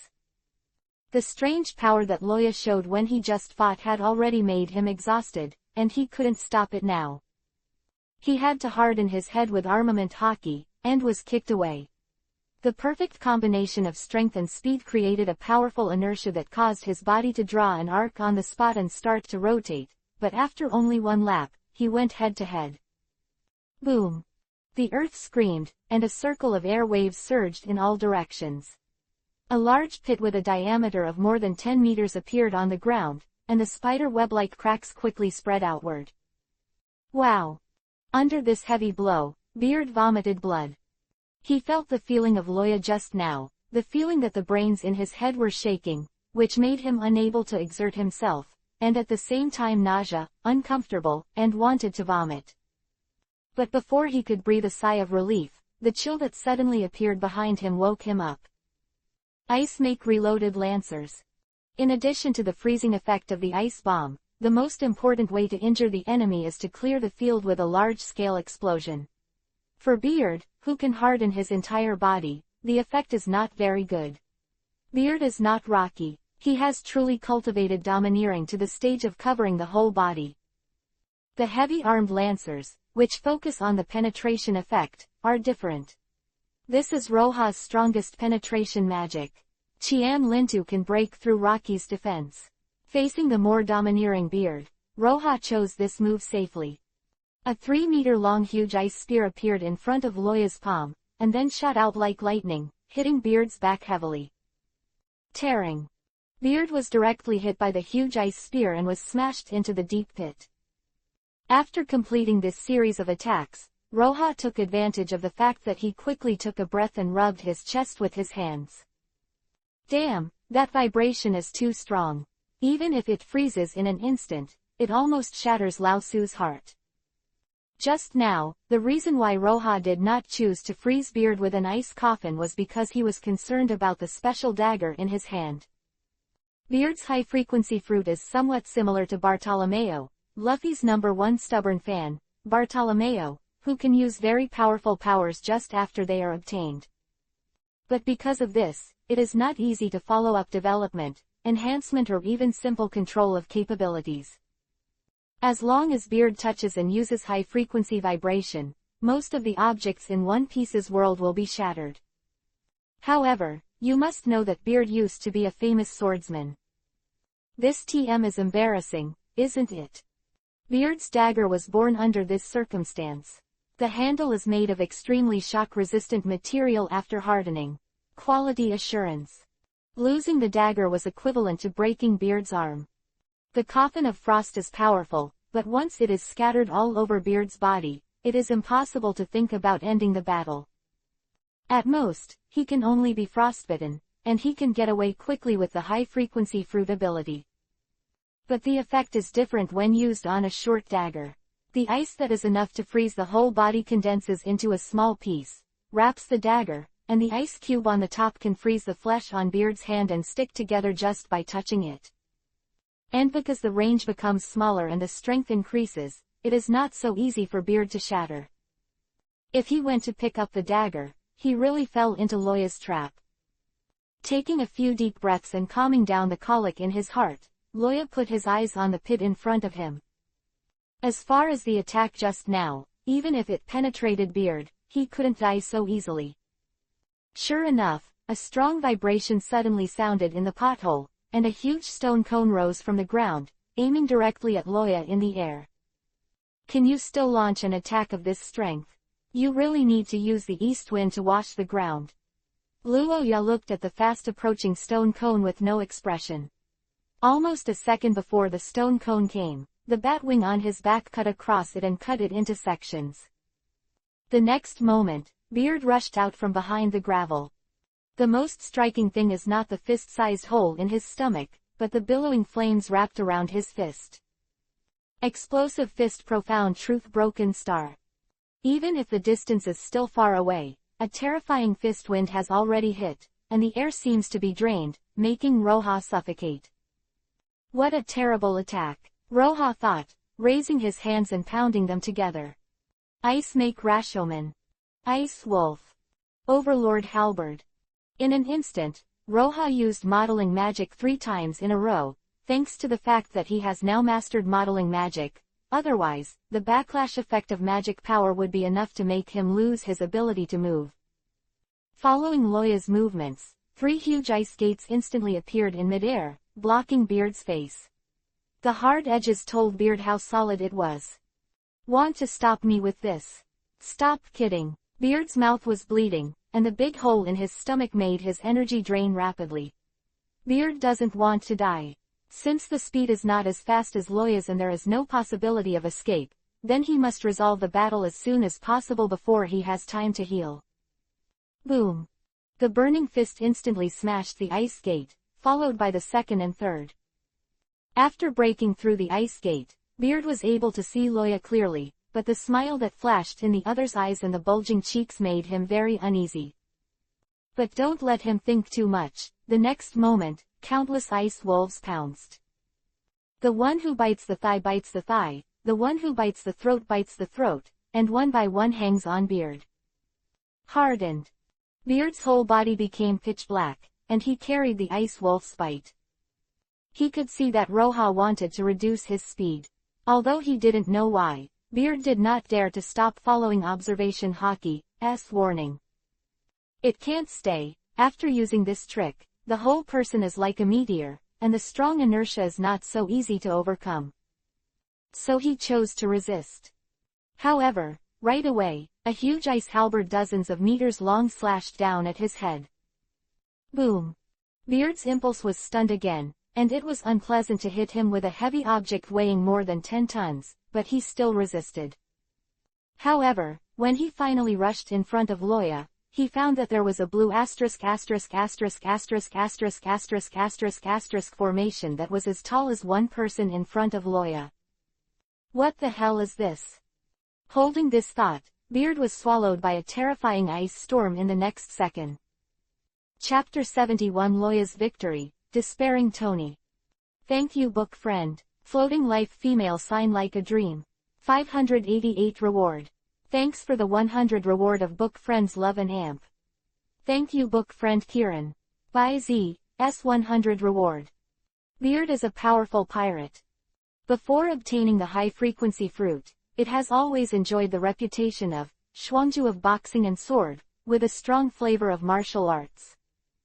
If the specially made dagger was Beard's arm and the embodiment of his swordsmanship, then Burst Punch was his other arm. Moreover, he has a third hand, the high-frequency fruit. With such a comprehensive ability, he can exert a strong strength at any time, and even made a big name in the New World. But he was unlucky to meet Loya, a guy with more comprehensive abilities than him.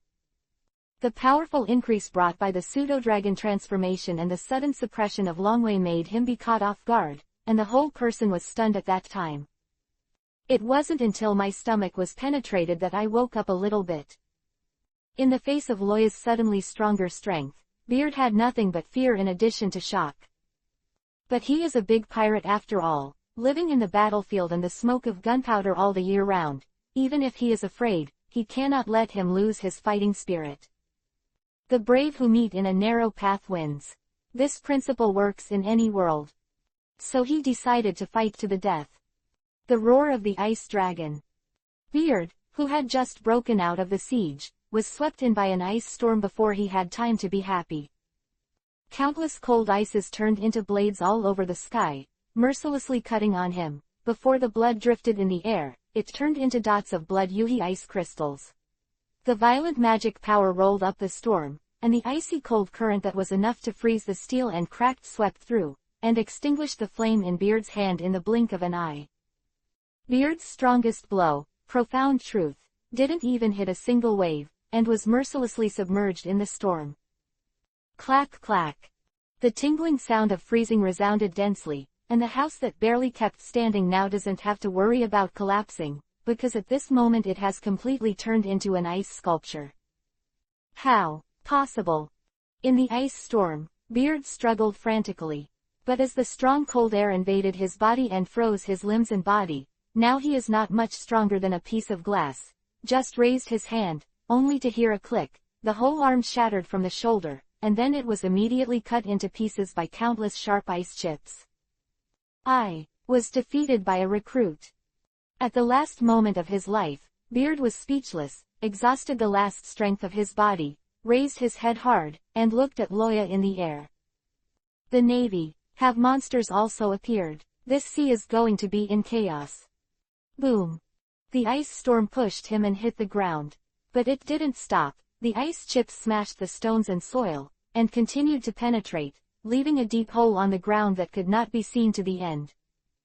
Then, a violent explosion sounded like a dull thunder, resounding through the entire Big Snail City. With the sound of the explosion, several ice crystals suddenly emerged from the ground, growing on the ground a large tree of ice and snow more than 10 meters high. Hey, why is there an earthquake again? Somewhere in the Big Snail City, Aludo grabbed the wall hard and fixed himself on it, and his body was covered with weak children. At this moment, a nearby building that had been baptized by artillery shells collapsed, and a large stone weighing several tons fell from it, and the target was Arudo.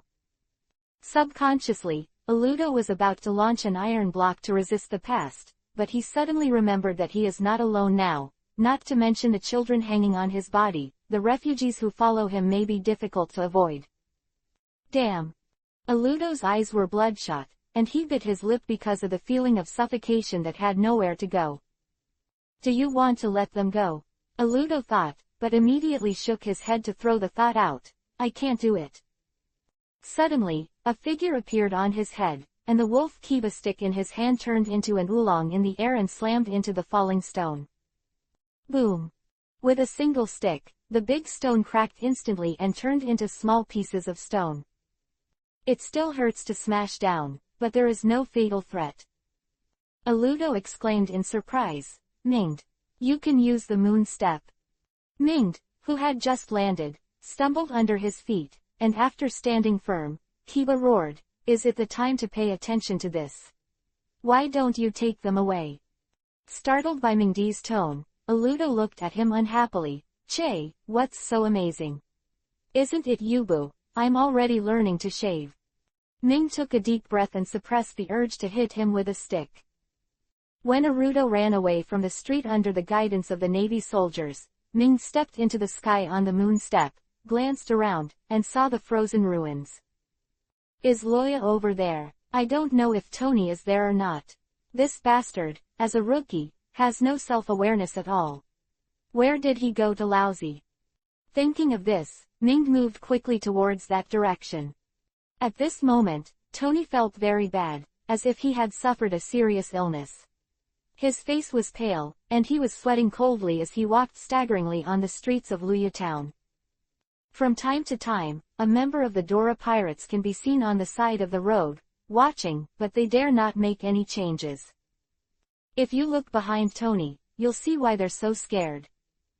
Because behind Tony, the whole block is full of corpses.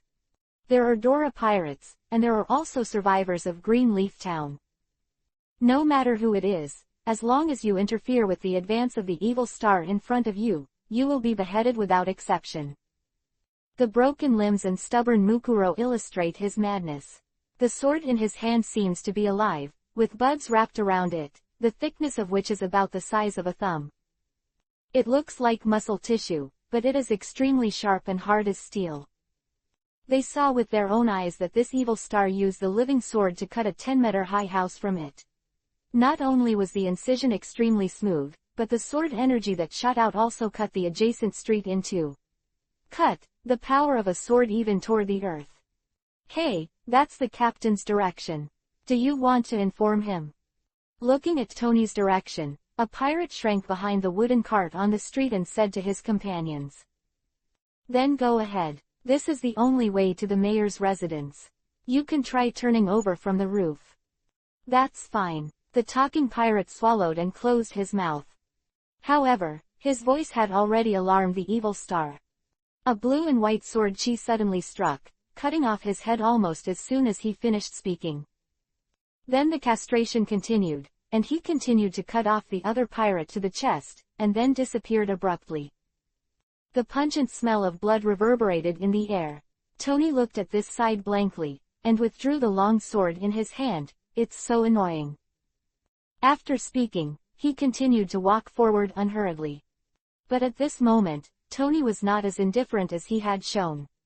On the contrary, he felt fear. He just felt that the two pirates were talking too loudly and wanted to catch them for questioning. But before they had time to issue an order to the body started to act on its own, killing them with a slashing slash. It was as if another self appeared in the body, with the same thinking pattern as him, but the killing intent was many times stronger than him. Moreover, that sword energy was fleeting after destroying the second pirate.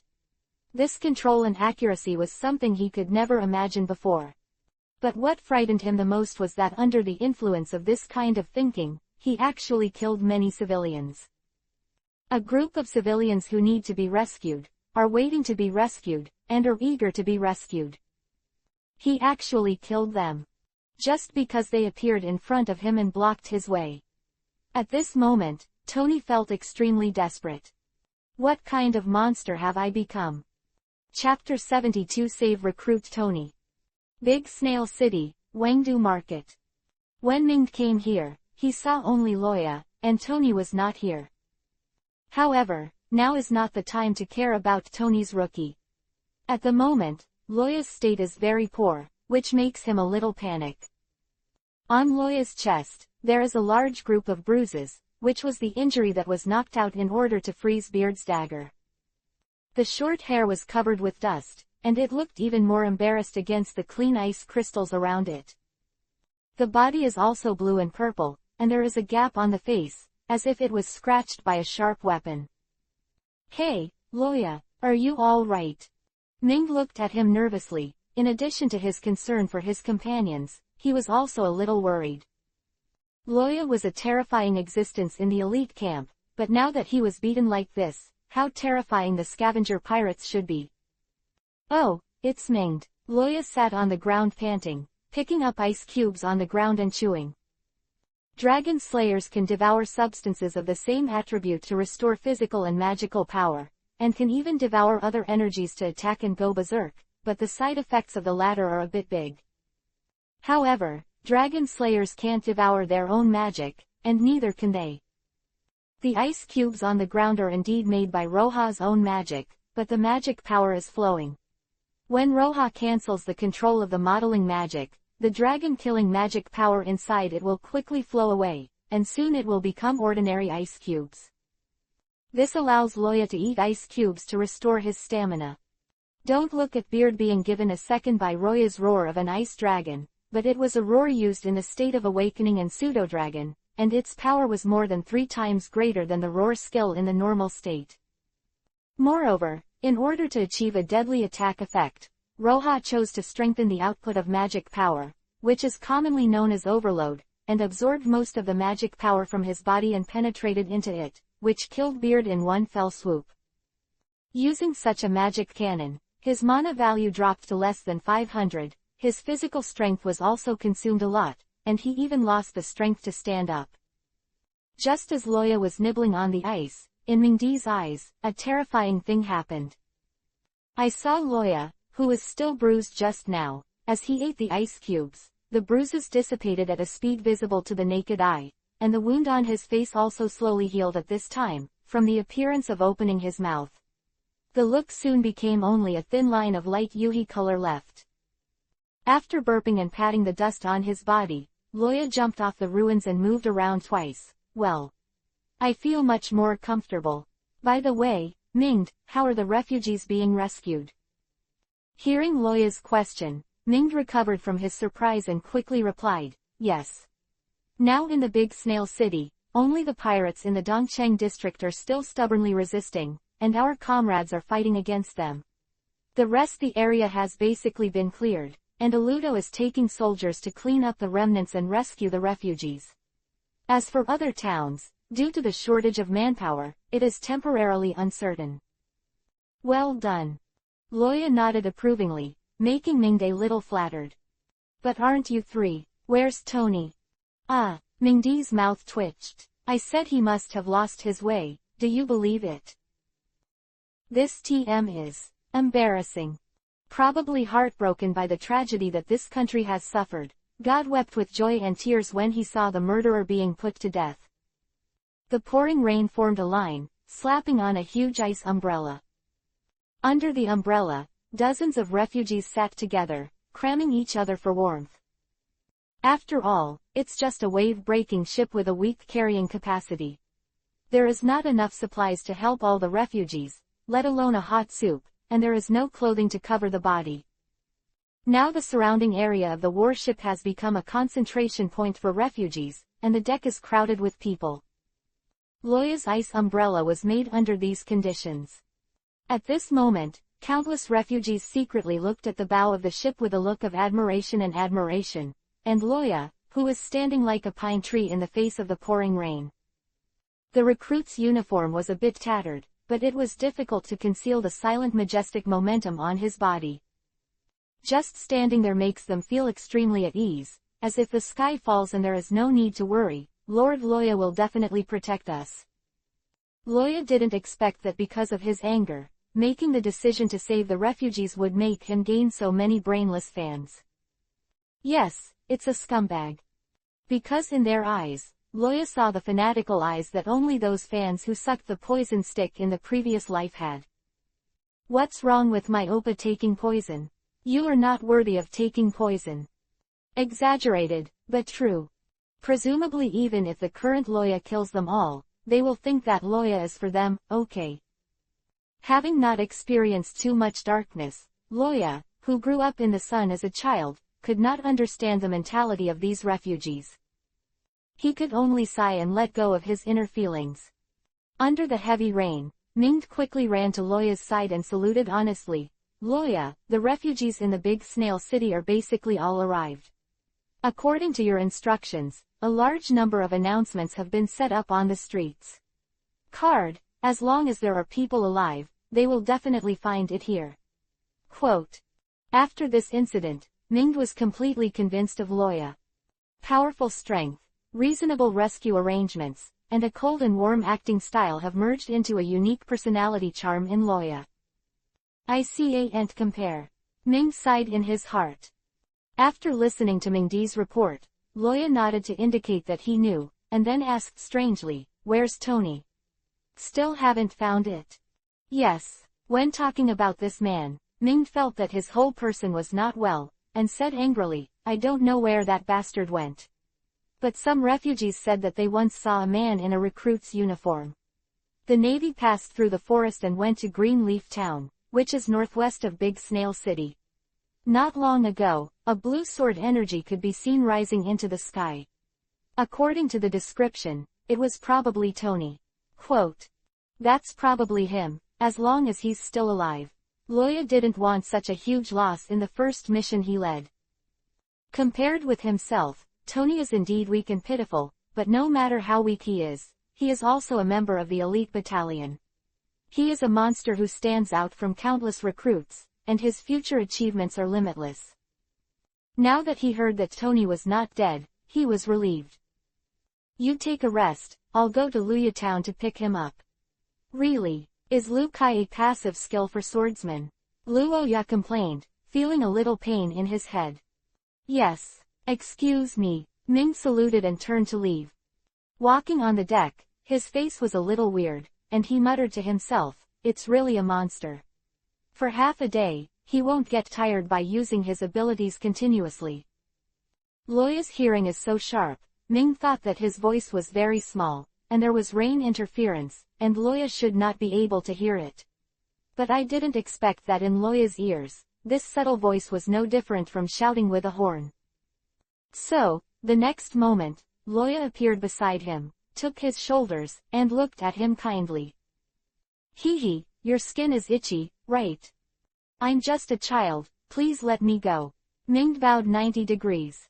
Loya naturally needs to rest, but he can recover his physical strength by swallowing ice cubes, and he can do this repeatedly before he can't bear it mentally. This is his advantage as a dragon slayer. It is foreseeable how important this effect will become when one day, Roha's physical strength is as strong as that of Aokiji Akainu. As long as he is not beaten to death a few times, he can continue to fight with the enemy, let alone 10 days and 10 nights, a month is not a problem. Isn't it a cultivator? Who is afraid of who? However, this kind of recovery cannot restore the injury. If the opponent is also a guy with strong fighting ability, such as bloodletting, poison gas, etc., he will not be able to do it. The recovery that Ming saw before was that he cultivated the 6 forms to a certain extent and touched the threshold of return of life. With the resilience brought by the body of the dragon, he healed the wound at a high speed. In addition to the powerful strength and tenacity that the dragon's body brings to Roha's body, it also has a terrifying resilience. But this is also the reason why Roha is vigilant about the system. This terrifying resilience may have surpassed the definition of a dragon slayer. Is it because of the system? Or the characteristics of the dragon slayer? It is also possible that this is just the characteristics of the ice dragon. None of these answers are known. Right now, he only knows that this passive effect cannot be used frequently and has some indescribable limitation. Therefore, he needs to speed up his 6-step cultivation and learn to return his life as soon as possible, so as to avoid the situation where he cannot continue fighting after being injured in the future. Chapter 73 Save. Greenleaf Town, the mayor's residence. The mayor of Luya Town is a madman who seeks out people's fat and ointment. Relying on his royal blood, he didn't take ordinary people in the eyes at all, thinking that the citizens must obey the king, and the people in the town must obey themselves, and the arrogance is a little better than that of the drum country. Therefore, when the news of his death spread, the people of the Dora pirates found that the residents of the town were not as fearful as they had imagined, and they were even a little happy, so they were about to throw a banquet to celebrate. As a result, after the embarrassed Dora pirates killed several respected old people, the residents of Greenleaf Town finally obeyed their management and coerced their families and ordered them to attack the big snail city. If you go back, your family will die. If you go forward, you will die alone at most. This simple and clear multiple-choice question is placed in front of the young man, and the answer is easy to come up with. When Tony arrived here, he found that they were mobilizing the militia, planning to launch the next attack, and the pirates' unstructured mobilization oath came from the loudspeaker hanging at the door. Because when he was still alive, the mayor of Luya Town thought he was superior to others, so he disdained living in the same area as the residents. So he built a manor on the hills outside the town, and there was only one road to pass, connecting the town. In the past, this road was an avenue that reflected the authority of the mayor, but now, it has become a reminder of the Dora pirates. No pirate could escape Tony's sight and ran across the road to tip off the news. Those who dared to do so were cut into pieces, evenly dispersed within a radius of 100 meters. The pirates stationed at the door saw Tony coming, and immediately laughed. "Look. Another swordsman came, do you think he can't think about it? I think it's an old rule, you hit the left eye and I will hit the right eye. Whoever loses will hand over the wine from the captain's reward last time." No problem. A disagreement kills people. Although the Dora pirates did not carry out massacres in the town, they are essentially no different from the scavenger pirates. Because Beard is too powerful, so powerful that the Dora pirates who have gone through infighting are completely unable to resist. They must rely on the strength of the youth in the town to barely resist the behavior of Rocky's men who fight the autumn wind from time to time. But the other party is not the guy from Beard's side. He is very face-to-face, and it is very likely that he is just a swordsman seeking revenge.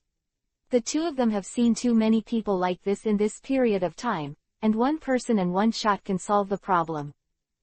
Although this is not the weakest sea in the East China Sea, how can the people in the South China Sea be stronger? Not even a bullet. Tony's clothes were soaked in blood during the battle, and it felt uncomfortable to stick to his body, so he ripped it open and threw it away.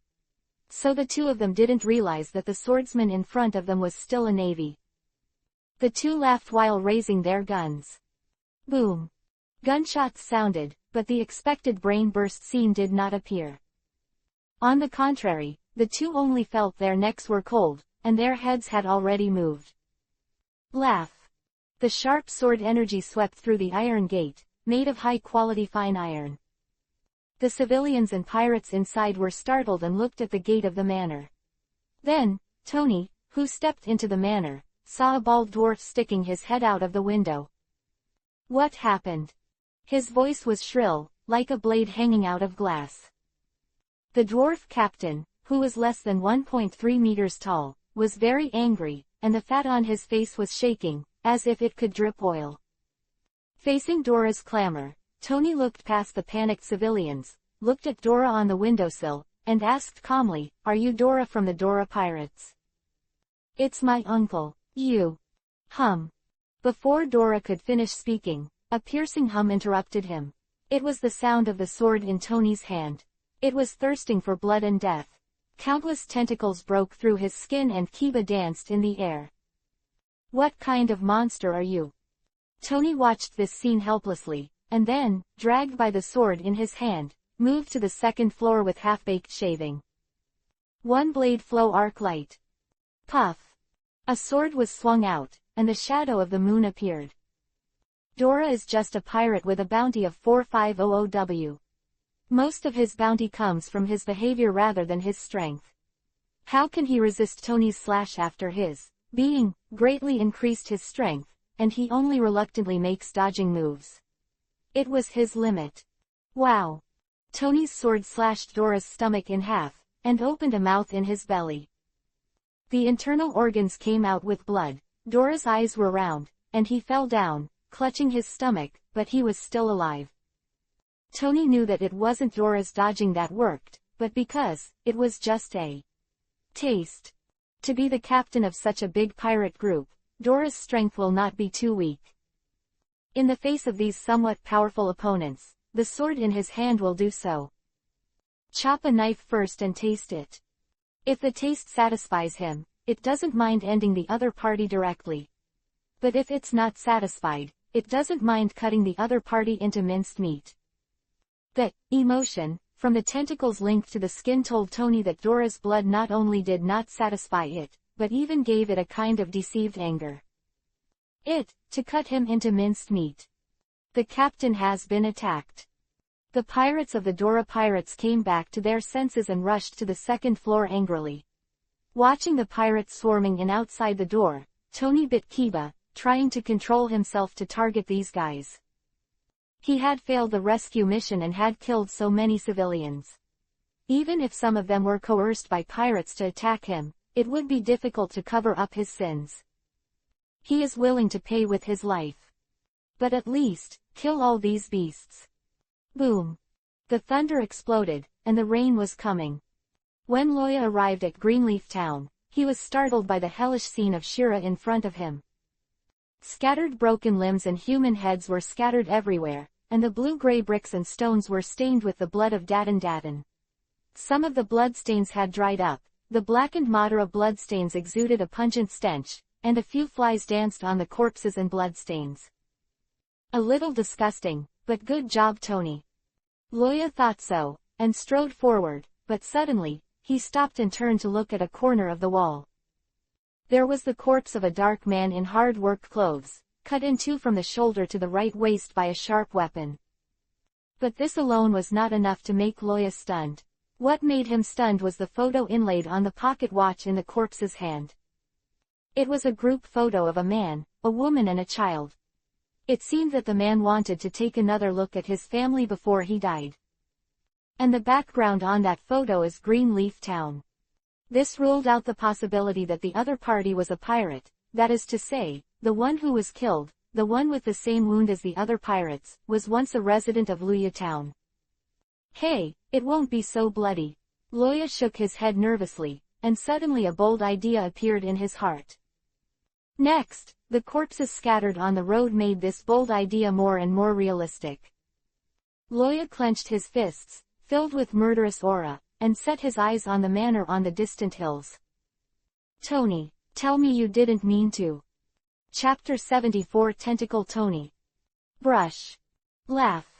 Swords, lights, swords and shadows, blood and rain. Wherever Tony went, no one could stop the ordinary iron sword. Anyone who tried to stop them, even people and weapons, turned into a fruit platter. Behind Tony, only stumps and blood were left. Kill. For children who have lost their parents. Kill. For the wife who lost her husband. Kill. For the innocent people who died in the catastrophe. In the beginning, Tony also tried to regain control of his body. But he soon discovered that if the target of venting was these pirates, he didn't mind the situation where his body was controlled. Because it kills, it's more efficient and concise than Tony himself. More to satisfy his desire for revenge. Obviously using the same body, but the combat power exerted by these granulation buds is 3 times stronger than when he fights with his own consciousness. Tony even discovered that in this state, he could easily cut through steel. This is something that only a swordsman who understands the profound meaning of slaying iron can do it. So he let go of the mind, and let it still carry him to kill. At the same time, I want to experience the realm of swordsman through battle. But gradually, his eyes were gradually eroded by blood, and his thinking began to be confused, and he was soon immersed in the killing. When Loya found Tony who was chasing pirates in the manor, he saw such a scene. It's just that Tony can't be called a person now, it's unknown. From Loya's point of view, what appeared in front of him was a cosplay version of Octopus waving his tentacles constantly. The specific image is somewhat similar to the boss in the second part of Resident Evil. Tony's right hand has completely turned into a tentacle at this moment, and it is wrapped in dense granulation. The large section of the granulation should be the long sword in his hand. In addition, some granulation also spread to other parts of the body, popping up from time to time, piercing the pirates who couldn't dodge. When it was retracted, the white kiba teeth on the granulation opened one by one, and swallowed the flesh and viscera that had been pulled out. After eating, another granulation protruded from Tony's skin. Such a terrifying inhuman look. Loya recognized him as Tony at a glance. Fortunately, he came early, and most of Tony's face was exposed. But now Tony's state is obviously wrong. When he appeared in front of Tony, what greeted him was the attack of dozens of tentacles.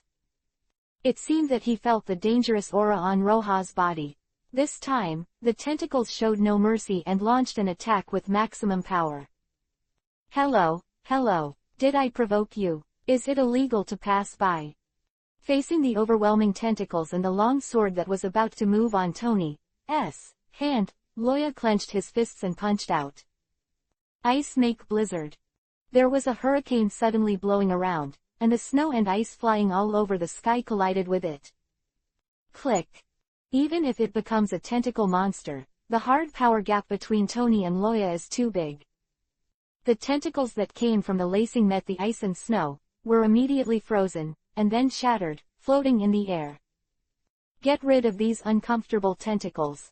The blizzard castrated unabated, hitting Tony and turning him into an ice sculpture. That's enough. Why does a good swordsman become like this? Clap the ice chips on his hands, and Loya walked slowly to Tony's side.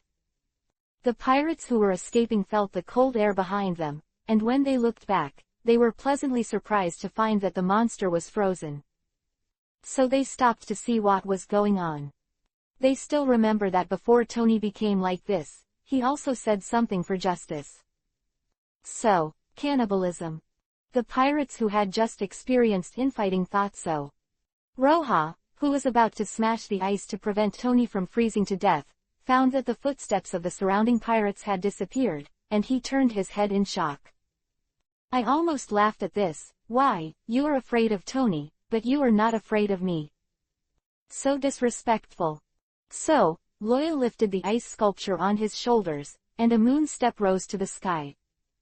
Then he puffed out his cheeks, and a blue formation that was as tall as one person appeared in front of him. He took a deep breath and opened his mouth to spit out the ice dragon's roar. Boom. After one shot, the world went quiet. The members of the Dora Pirates feel very sorry. Why do they want 8 trigrams? Well, wait to die now. Minged, bring the strongest rope. Tie him up for me.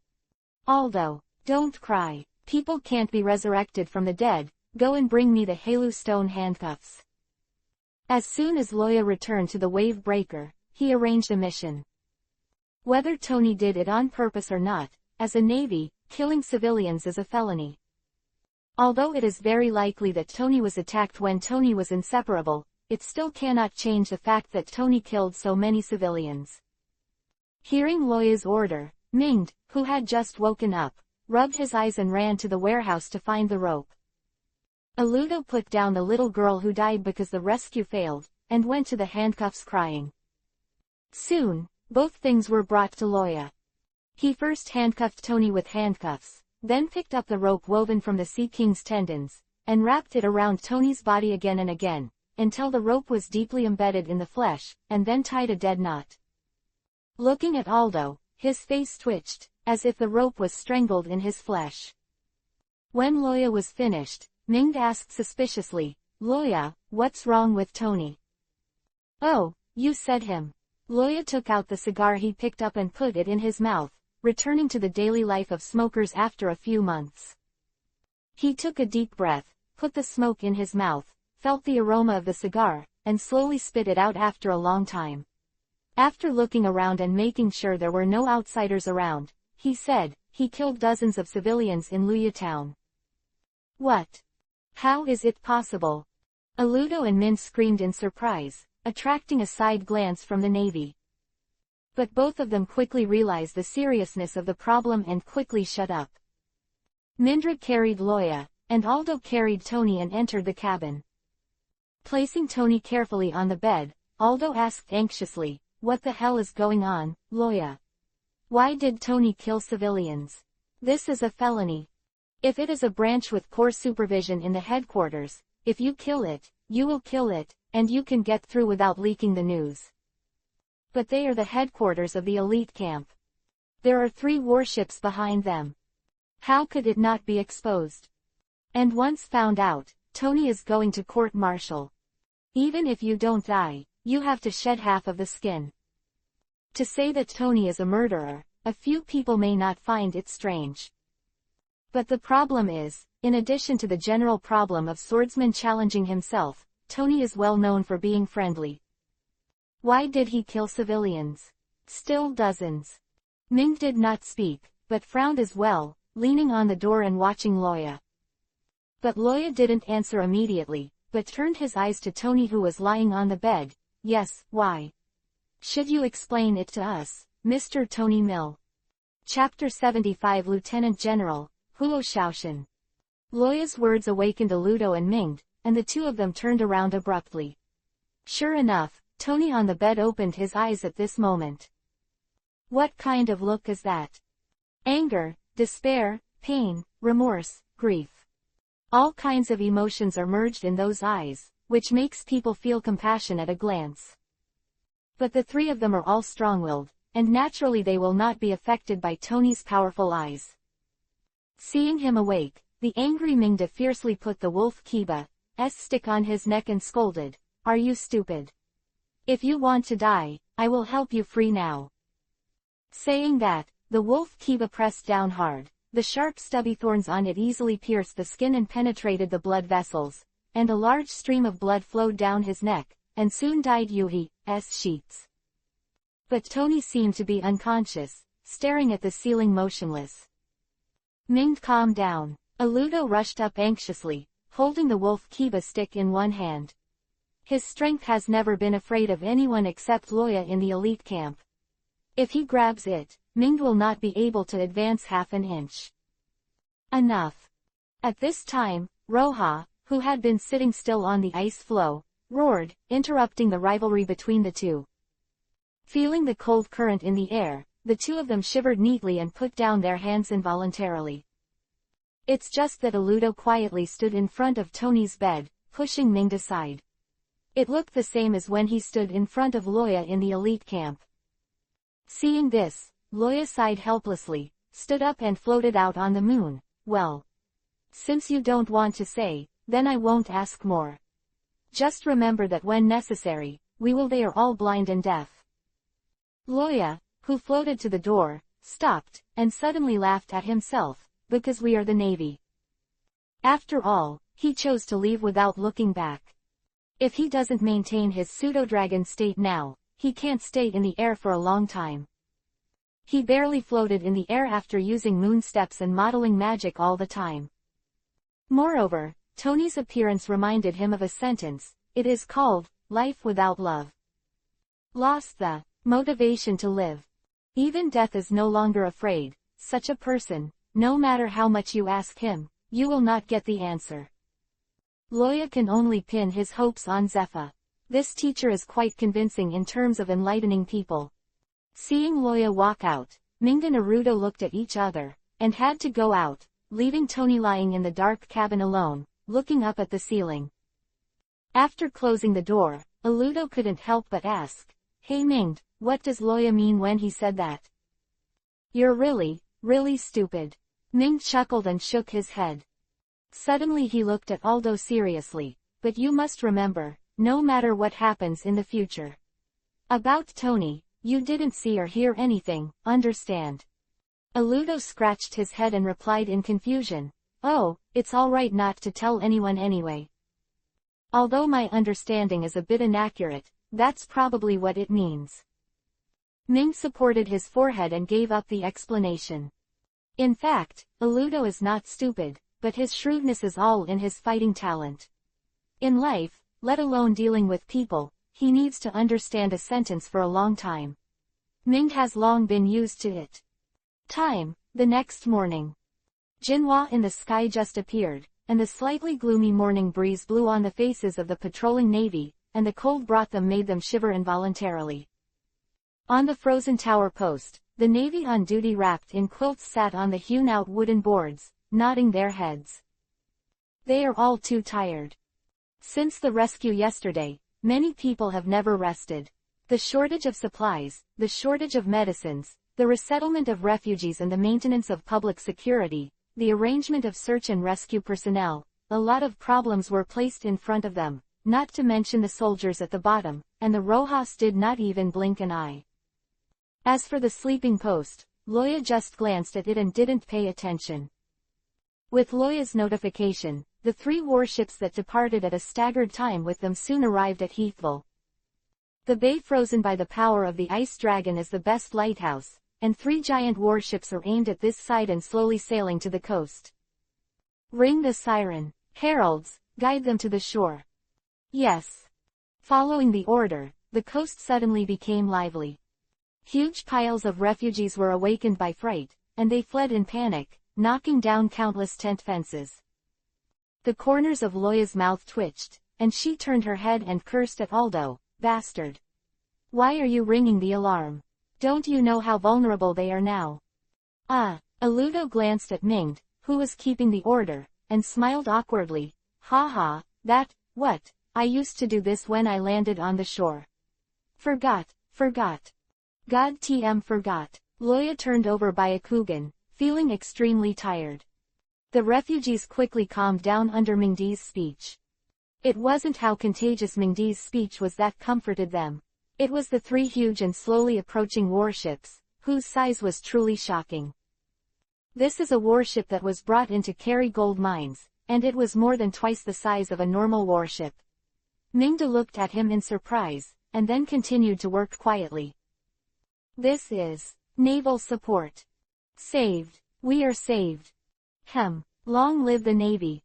My lord, please save my child. His injury can't be delayed any longer. Facing the excited refugees in front of him, Ming could only comfort a few words, and then follow Loya's instructions to give priority to treating the wounded. As for those who are hungry, is it more important to eat or save lives? Loya is like a statue, holding his chest with both hands, standing on the reef on the shore. The morning light shoots on his eyes, making him frown lightly. On the deck of the lead warship, Yamanaka, clad in the cloak of justice, will maintain the same movements as him, with a cigar in his mouth.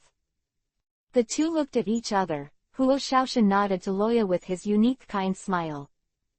The latter let out a long breath with his nose, and disappeared in place the next second. Also a disciple of Zepha, Loya is most similar to lieutenant generals such as Flying Squirrel and Huo Shaoshan. This is a tacit understanding between the same sect. It doesn't need to say too much, just a look. Huo Shaoshan understands what he means, and he also understands the other party's answer. Looking at Loya's figure, he moved from the reef to the coast in an instant. Huo Shaoshan muttered to himself, the cigar in his mouth shook with his movements. Loya. What an amazing guy. Thank you. Holding dry bread and water in her arms, an elderly mother with tears in her eyes bowed to the Navy who distributed the food. This made the young him a little panicked.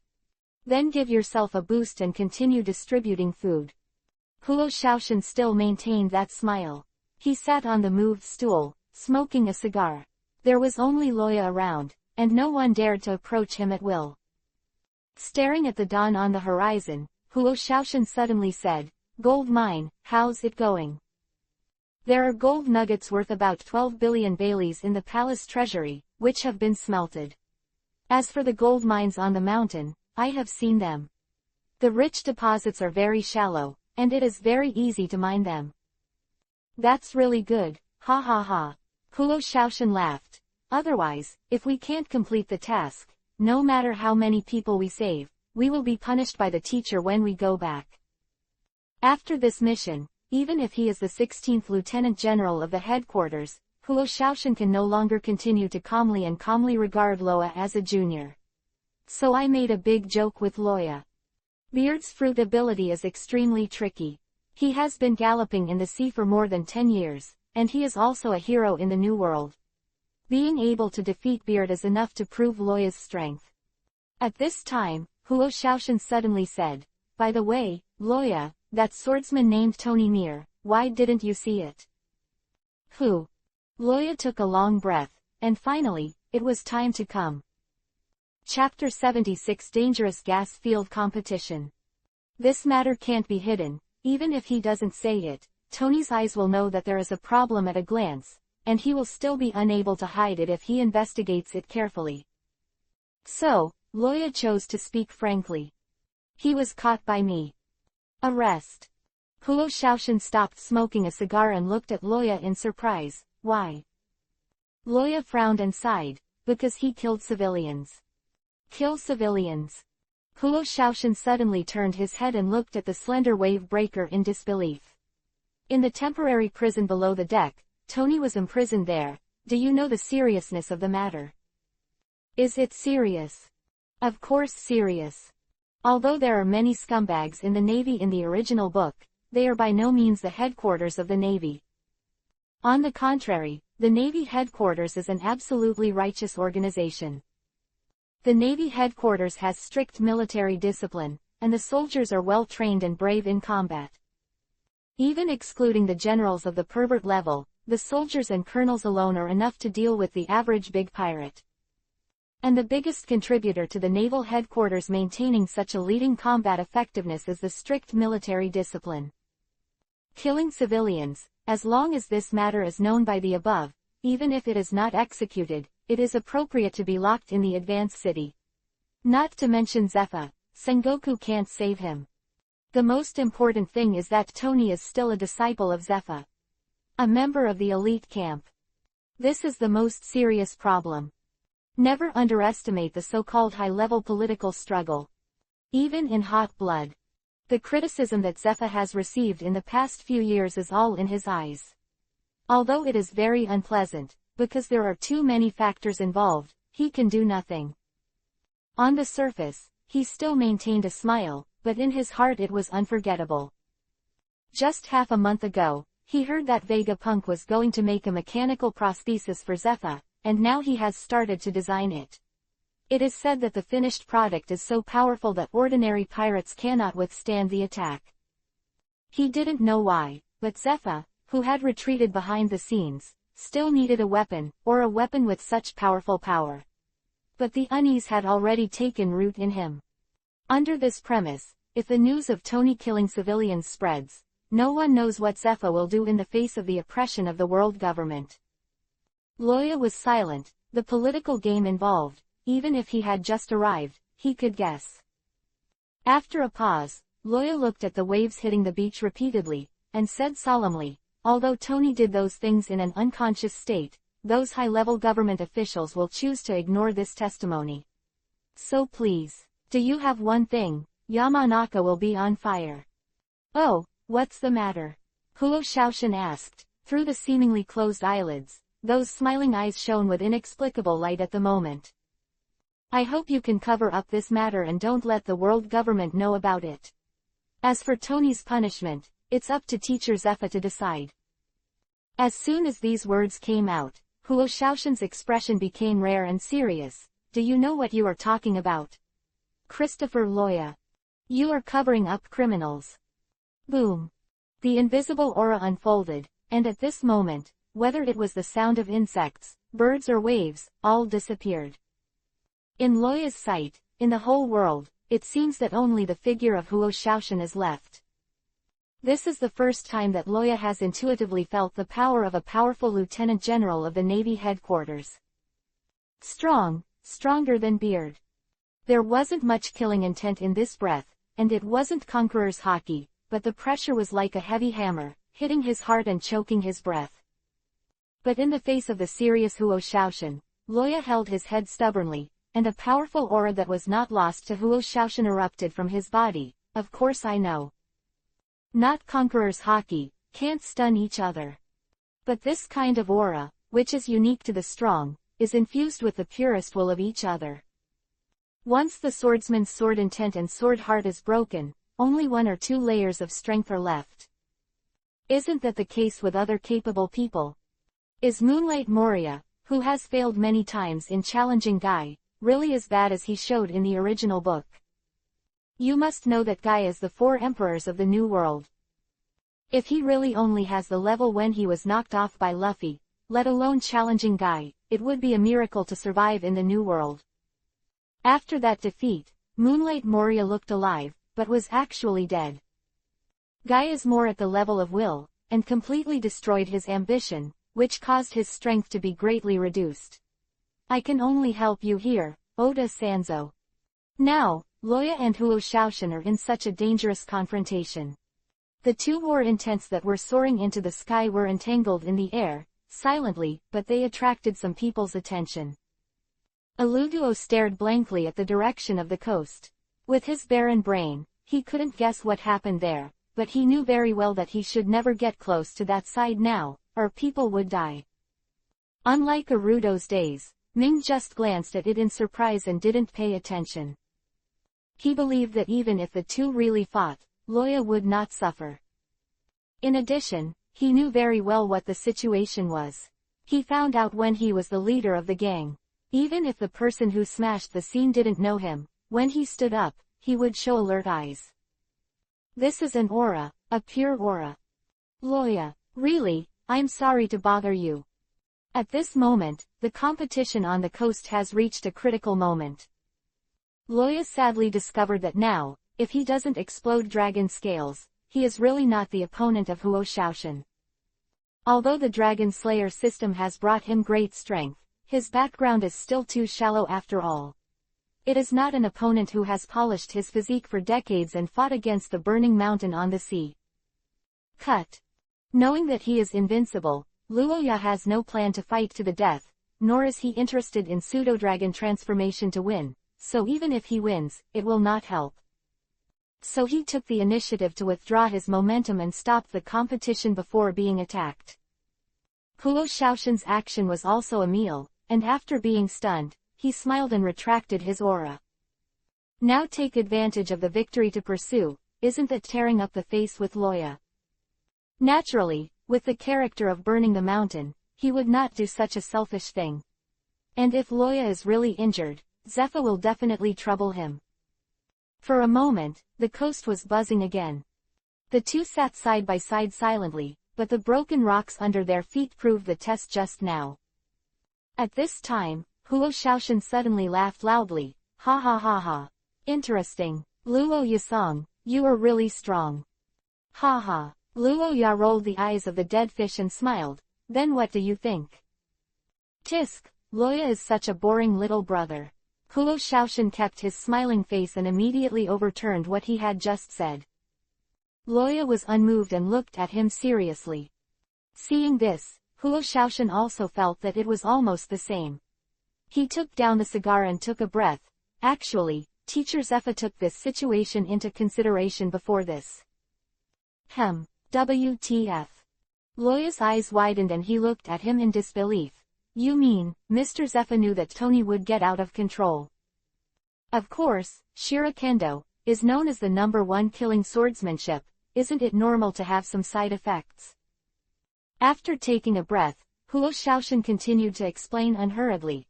I don't know the specific reason, but Mr. Zephyr had already guessed that Tony would lose control in the killing, so he let me come. If I had known, it would be as usual. That should be the ghost spider's job. Loya is really like a dog at the moment. Damn, Mr. Zephyr, don't play with me like that. The strength of the Vice Admiral of the Navy headquarters is not weak, the real backbone. It can be seen from the war at the top that the opponents of the lieutenant generals at that time were all captains of the divisions under the Whitebeard. Cadres of the 4 emperors. Although the ministers on the Ants side are exaggerated in the plot now, are they necessarily better than the squad leader on Whitebeard's side? How can it be? They are all pots that came out early.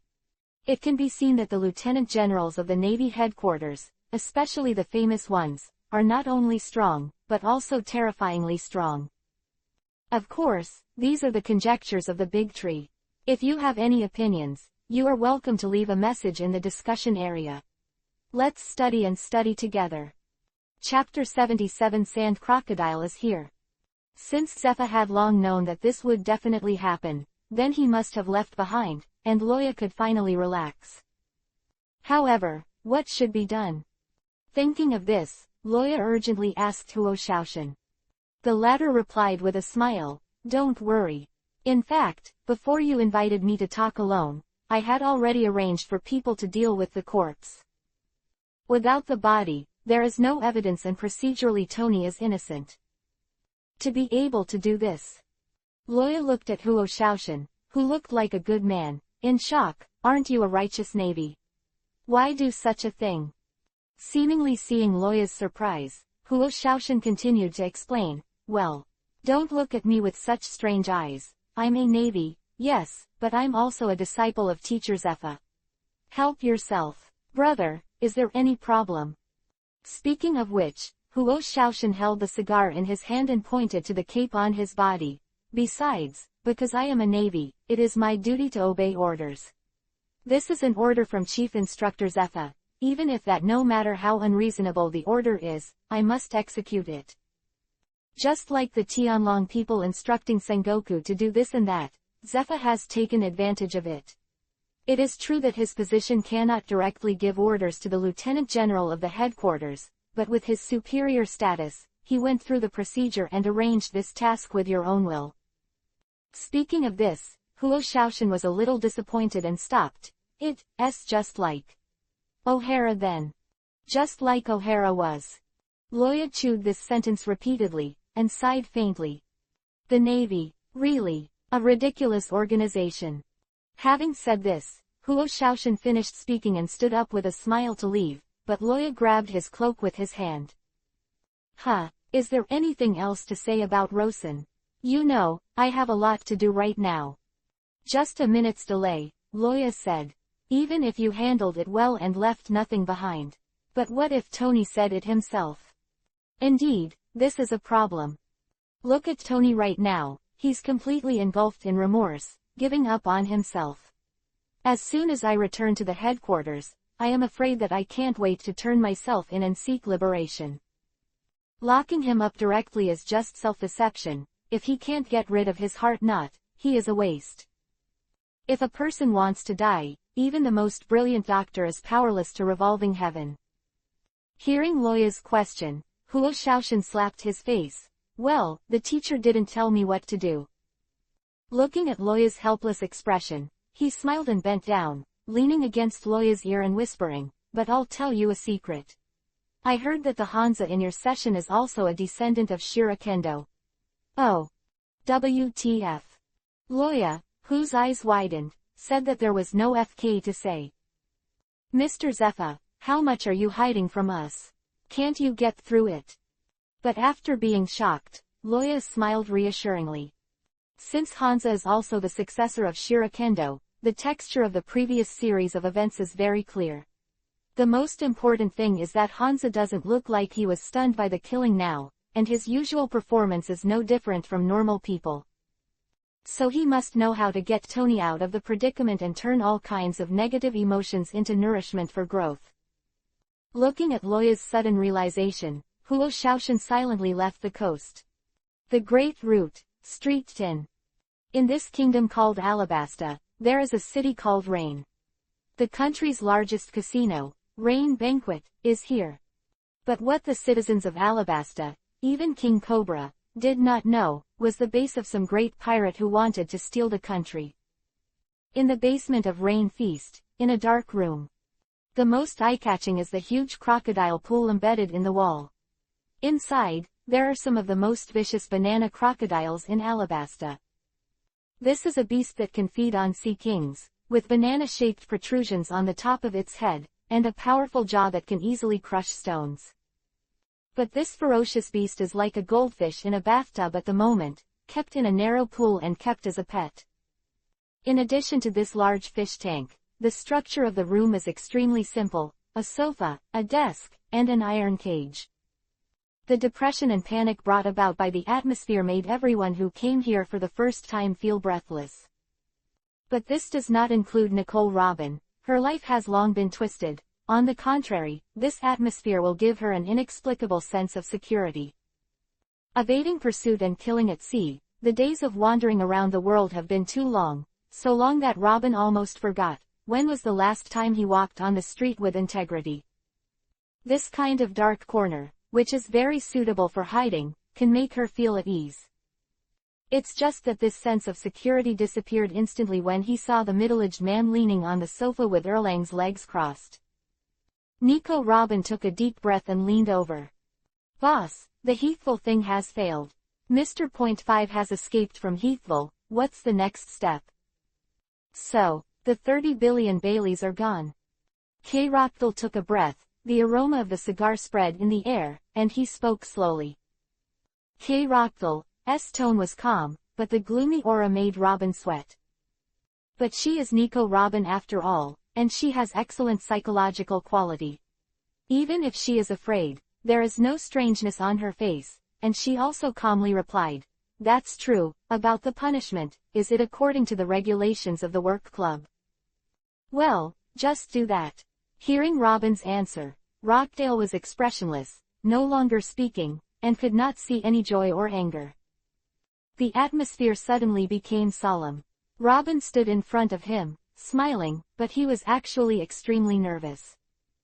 At this time, K. Rockdale broke the silence. "By the way, Robin, how did the mission fail? As long as you don't remain silent. Robin carefully sighed and took out the information. According to Mr. 5 Feet's intelligence, 3 days after he cooperated with Scavenger, Beard, a naval elite who performed an actual combat mission, the battalion recruits showed up on the island and they first killed Beard's co-captain, Fox Rocky. Then one of them fought Beard and killed Beard. Therefore, Mr. 5 determined that the mission was a complete failure and chose to flee. Speaking of which, Nico Robin's beautiful eyes shone. Navy recruit. Killed the big pirate Beard. What a dazzling achievement this is. Has the current Navy rookie been so powerful? But, why the Navy? I am the son of the devil. The stronger the Navy, the greater the danger once he is exposed. I haven't met a partner who is willing to protect me. Sorrow. Thinking of this, Nico Robin couldn't help feeling sad. Rockdale didn't pay attention to the change in Robin's eyes, and even if he saw it, he wouldn't care. The title of King Chiwahai K. Rockdale is the best umbrella for Robin today. At the same time, Nico Robin is also very important to him, because if he wants to understand ancient texts, he can only use Nico Robin's ability. This is an ancient script, and he doesn't dare to look for someone who can understand it with great fanfare. It is already lucky to find a Nico Robin. If you continue, it is pure death. Once discovered by the world government, the identity of the king under the Chiwahai will not be able to protect him. Are the little monsters from the elite Navy battalion? Rockdale squinted his eyes. What's the name of the guy who killed Beard? Nico Robin flipped through the information in his hand and replied, the name is Christopher Loya, the ice dragon fruit person. Because he belongs to the newcomer, and he is in the heavily defended naval headquarters, so about him, there is not much information about him. But his strength is indeed very strong. He has the title of, the talent of the general, in the naval headquarters, and is the strongest in the new generation of the Navy. Christopher Loya. Rockdale repeated the name, and suddenly laughed softly. There was no joy in that laughter, only endless gloom and anger. Interesting. It seems that the former General ZFA has taught a good disciple again. Luo Bing didn't have an interface and stood silently on the side. For a time, K. Rockdale's sneer echoed in the empty basement, cold and depressed. Chapter 78 One Thing Overlooked, the third update. Ask for recommendation, ask for collection. Thank you book friends. Secret love is the only eternal love for the 100 reward. Thank you book friends Chi Xing for the 200 reward. Thank you book friend Shadow for the 100 tip. Thank you book friend Humumu for the 100 reward. 4 days later, the Navy headquarters. The quiet and peaceful headquarters of the fortress suddenly sounded like an explosion. Boom. Zepha's big fist mercilessly stuck on Loya's face, knocking him out. That loud noise was the sound of him smashing through the wall. Aludo and the others swallowed their saliva, and stood beside them tremblingly like little chickens, not daring to look up. Their teacher Zepha is in a fit of rage right now, and whoever gets on at the moment is unlucky. There is a truth that works in any world. As a student, looking at the teacher is a very scary thing. Especially poor students. To say why Zepha was angry, Loya found the matter himself. Although this task is not perfect, the ending is good. Whether it is to clear up the pirates or save the civilians, Loya has arranged it in an orderly manner and solved it properly. His own strong strength has also been recognized. As a member of the elite battalion, he did not lose face to Zepha. But, do you remember what I said about the first step after landing? Zepha turned around and looked at Loya, who moved back with shaved. At the moment, Loya's cheeks are a little swollen, and Kiba's back groove is also a little loose. Hearing Zepha's words, he said inarticulately, after going ashore, mainly collect first-hand information, formulate plans, and launch actions. Well, that's right. Zepha folded his arms around his chest, nodded, and then slammed his fist on it again. But how did you do it? If it wasn't for Ming to hand over your battle plan to me, I can't believe that this old man's disciple is such a brave and reckless man. But this attack was dodged by Loya, and the half-baked paper painting helped Loya dodge the attack. Floating all the way behind Mingde, Loya grabbed him and punched his temple viciously with his fist. But, Teacher Zephyr, Beard and the others have the advantage of the terrain. No matter where we go to the island, we will be discovered at the first time. Is there anything else you can do but bite the bullet? It hurts. It hurts. All you have to say, let me go. The plain-head Mingde was speechless and burst into tears. Then you made a plan before you knew about it. You really think I'm stupid? Zephyr spit angrily and flew over with a kick. Dwang. Yuck. This kick was blocked by Loya dragging Mingde, and Zephyr kicked Mingde's stomach. The latter's eyes bulged, and immediately fainted. Loya, who fell to the side, clapped the dust on his hands that did not exist, spread his hands and shrugged. Don't care about these details. Anyway, the results are good, right? You bastard. Zephyr's face twitched. At this moment, Aldo raised his hand in a low voice and said, but... Loya, something went wrong. Ah, Loya was stunned and looked at Aldo helplessly. What's wrong? But it was not Aludo who answered him, but Zephyr. He picked up a stack of photos from the table and threw them on him. Go and see for yourself. What is so angry? Loya picked up the photo strangely, looked at it seriously, and suddenly caught his breath. Hold the grass. Who is this black-faced boy? That's Heathville Island. In the photo, a small sailboat is sailing on the sea, and the wind blowing from the slope brings the maximum power to the sailboat, leaving a white wave on the sea. And behind the sailboat, the looming snow-capped mountain is the snow-capped mountain in Heathville. In the paradise in the first half of the Great Route, there is a secret criminal company. This guy is one of them, code-named Mr. 5. Zephyr said, took out a form and handed it to Loya. After investigation, this time I hope it is very likely that this criminal company is behind the swell incident. You can see for yourself what they have done. Mr. 5. Loya tilted his head to think for a while, then suddenly realized, holding the grass, the sand crocodile rocked all. Because this plot is a bit long, after all, the plot of Alabasta is a very early plot of One Piece, and I have watched it for many years. Therefore, Loya's impression of these supporting characters in the original book is not very strong. Hearing Zephyr's words, the memory that was not very clear was immediately sorted out and became orderly. Sand Crocodile's Bar Rock Works, a crime company founded by G. Rockdahl. The exact number is unknown. In addition to the Centurion and the 1,000 captains, among the senior members, the male members are codenamed with Mr. Plus numbers. The smaller the number, the stronger the strength. Female members are codenamed Miss Plus Weeks, and there is no specific strength division. Its boss, that is, K. Rockdahl himself, is one of the current kings under the 7 Wuhai. This monster was picked up by the world government when the bounty was only 8,000 W, and it was recruited to be the king of Chihuahai. It has been more than 10 years now. The strength is very strong. If Luffy does not have the protagonist halo in the original book, the entire Straw Hat group may not be enough for him. The supporting role, Mr. 5, is one of the senior members of the Pakistani Rock Work Club, the rock boy who can explode when he blows his breath but insists on blowing his boogers.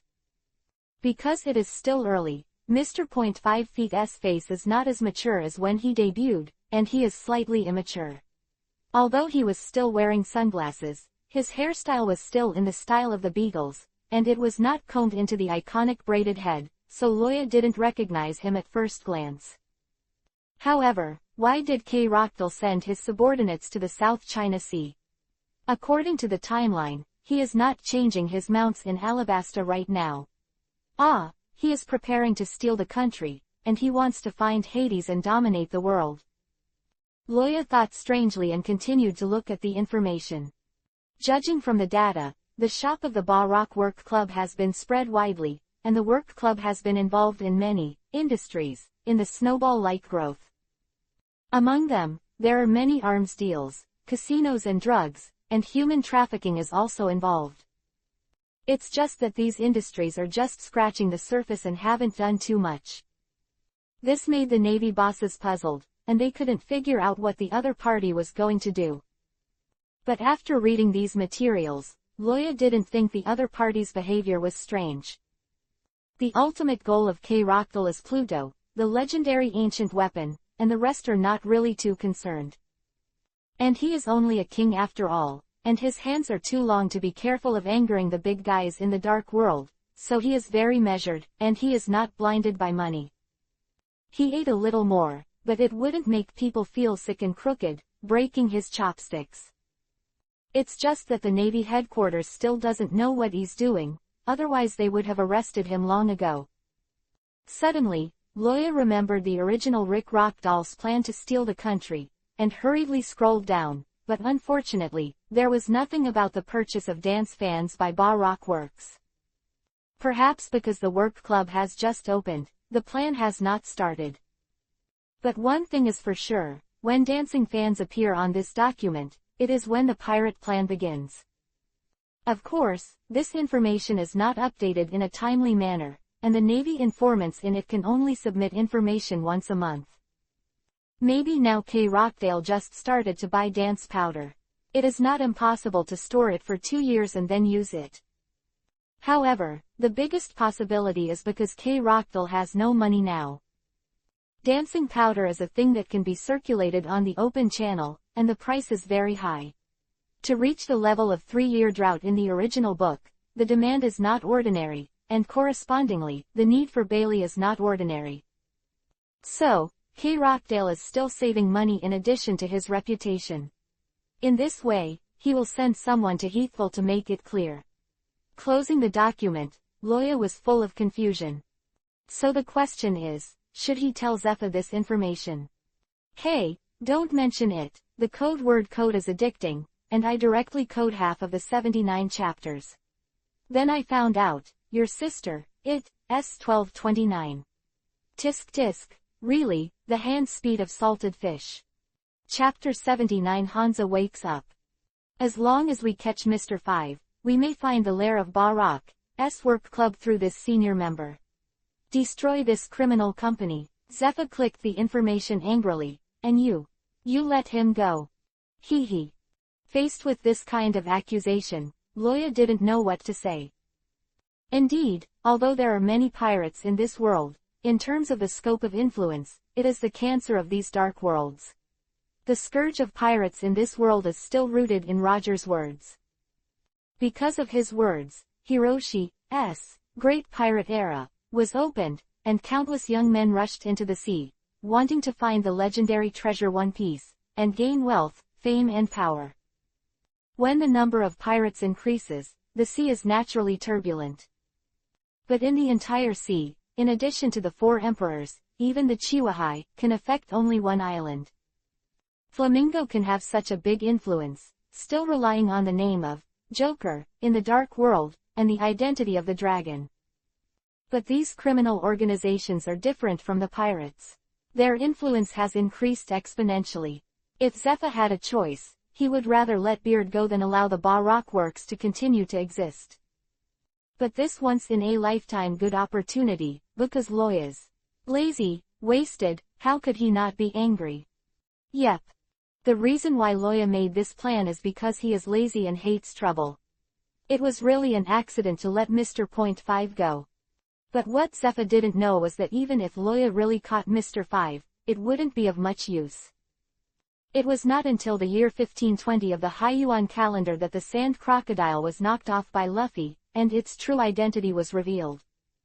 It's only 1516, Mr. 5 doesn't even know who his boss is. I'm afraid he is not even sure where his base is. With Rockdale's character, the rogue country plan would never tell anyone until the preparations were completed. After all, he is a real hero. Loya did not choose to tell Zephyr the truth and left Zephyr's office. Not to mention how he explained the source of the news, just because the other party is K. Rockdale, things are not that simple. In any case, the other party is the King of Chihuahai.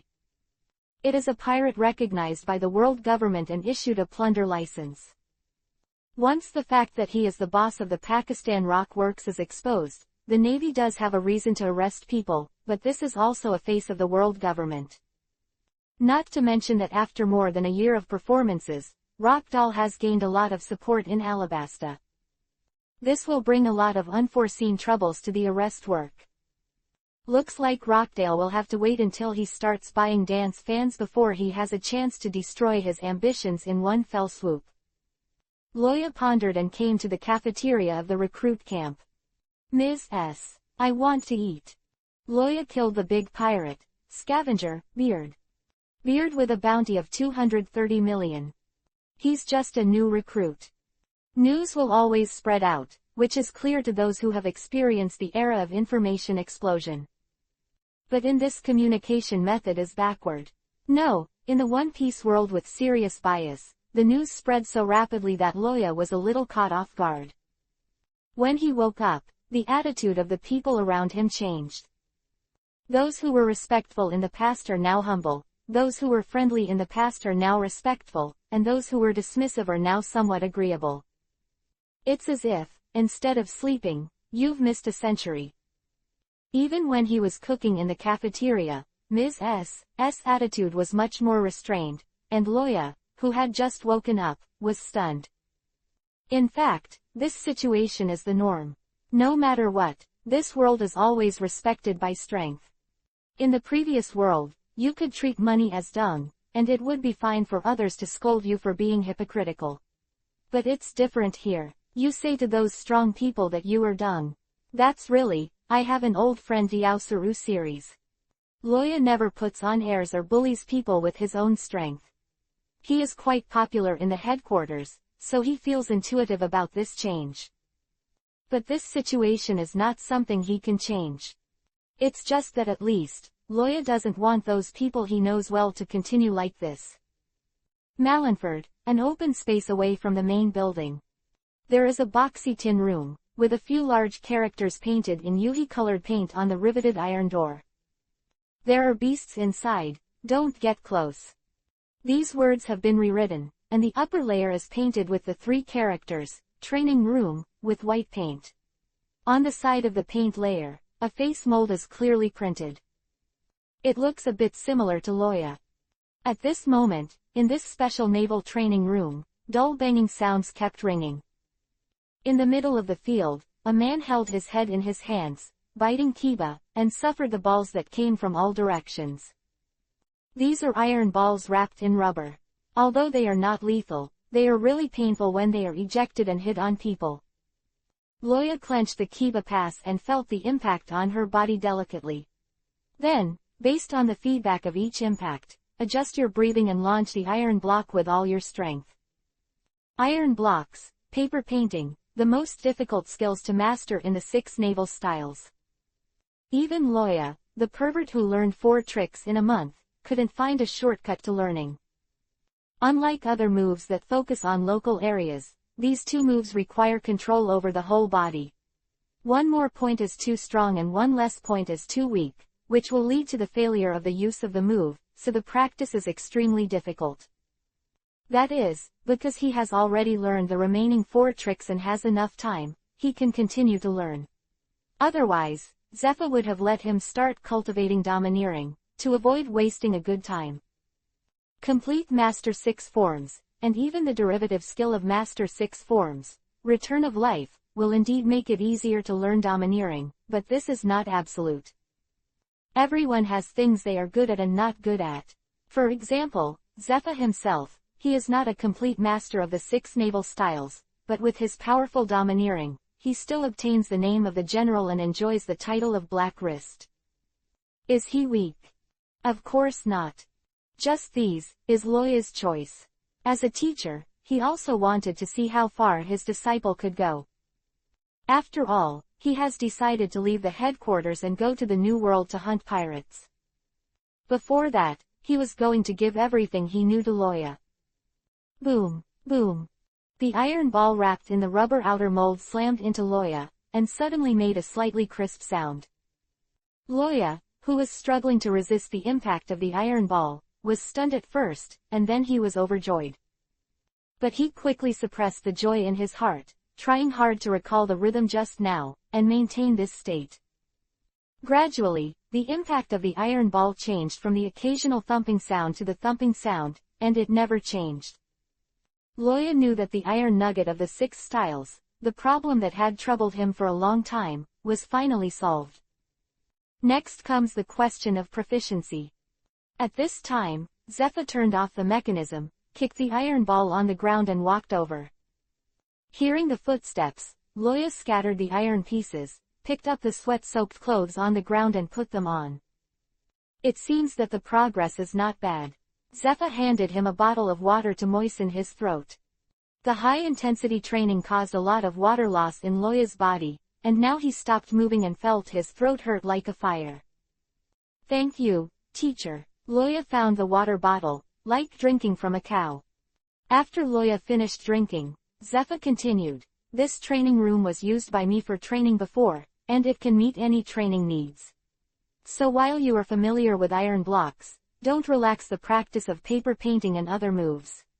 A month ago, your paper painting was not working, and it is still the same a month later. It's outrageous. Yes, I see. Loya tilted her head to avoid the spittle stars. This should be the distress of top students. No matter how hard you work, your teacher will still not be satisfied. After lecturing for a while, Zephyr changed the subject after he finished talking. By the way, Hansa is awake. Tony is with him now. Huh. Luoya stopped wiping his sweat and looked at Zephyr in surprise. This grandson finally woke up. Grandma's bear, I'm really afraid that he won't wake up. Bang. Loya directly smashed a pit on the iron floor. Zephyr scattered armament hockey in his hand, and snorted coldly, Who are you punching lousy for? Huh. Chapter 80 The Truth of Shira Kendo. Naval Headquarters Hospital, Independent Ward. Loya stood outside the door, his back against the wall. Beside him, the members of the elite battalion came. Everyone was silent, their heads bowed, not knowing what they were thinking. Hayao Yamanaka told him that Hansa was also a descendant of Shira Kendo, but Loya did not publicize it. Neither Zephyr nor Huo Shaoshan have explained this matter. Since everyone is hiding it, there must be some reason to hide it. He doesn't know the details, so let's just pretend he doesn't know. In the ward, Hansa leaned weakly on the pillow, dripping on his hands, and his face was pale. Not the kind he used to be, pale as anemia, but as white as dry bones, losing its vitality. Opposite him, the rope on Tony's body was removed, but he still had a sea-tower stone lock on his hand, and he held his right hand to hide in the sleeves of the wide hospital gown, so there was no need to worry about being discovered. Cough cough. Hansa looked at Tony with a bit of relief and a bit of apology in his eyes. Originally, these things should have been told to you earlier. But I didn't expect you to have such a chance in Shira swordsmanship. Even if the talent is not enough, and it has come to this stage so quickly. Quote. So, sorry. You don't have anything to apologize to me, Hansa. Tony's eyes were steady, and the strong blow had left him in a trance for a while, but now he has calmed down. It's just that this kind of peace is not something he has figured out. On the contrary, he has fallen into a vicious circle and gave up struggling. It is a kind of despair and sadness, the peace of life and death. I'm just wondering now, what the hell is this thing? Tony spoke and raised his hand. The wide cuffs slid down, revealing the disgusting hands hidden underneath. Starting from the wrist, slender granulation buds as long as thumbs covered the back of his hand, swaying gently in the air. The flesh-colored tentacles seemed to have life in each of them, and the two inadvertently touched each other, and they immediately entwined and fought. Facing Tony's question, Hansa shook his head. I don't know what they are, and my knowledge of them only comes from personal contact. But one thing is certain. At this point, Hansa's eyes flashed with a strange light. They are alive. Tony sucked in a breath, goosebumps all over his body immediately. Live. Is it alive? The strong shock made him not even notice the words, personal contact, that Hansa said. But after all, he is also a man who has experienced ups and downs. He was slightly stunned for a while, and soon stabilized his mind. He fiddled with these granulation buds with his fingernails, feeling the sharp pain in his hands, and asked without changing his face, then, can these things be pulled out?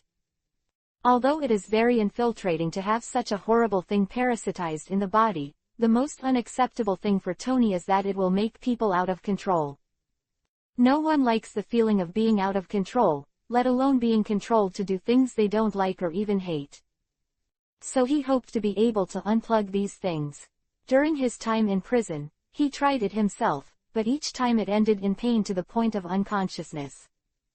Now that Hansa knew, he desperately needed to know the answer. However, he was soon disappointed. Hansa shook his head and slowly moved his hands out of the quilt.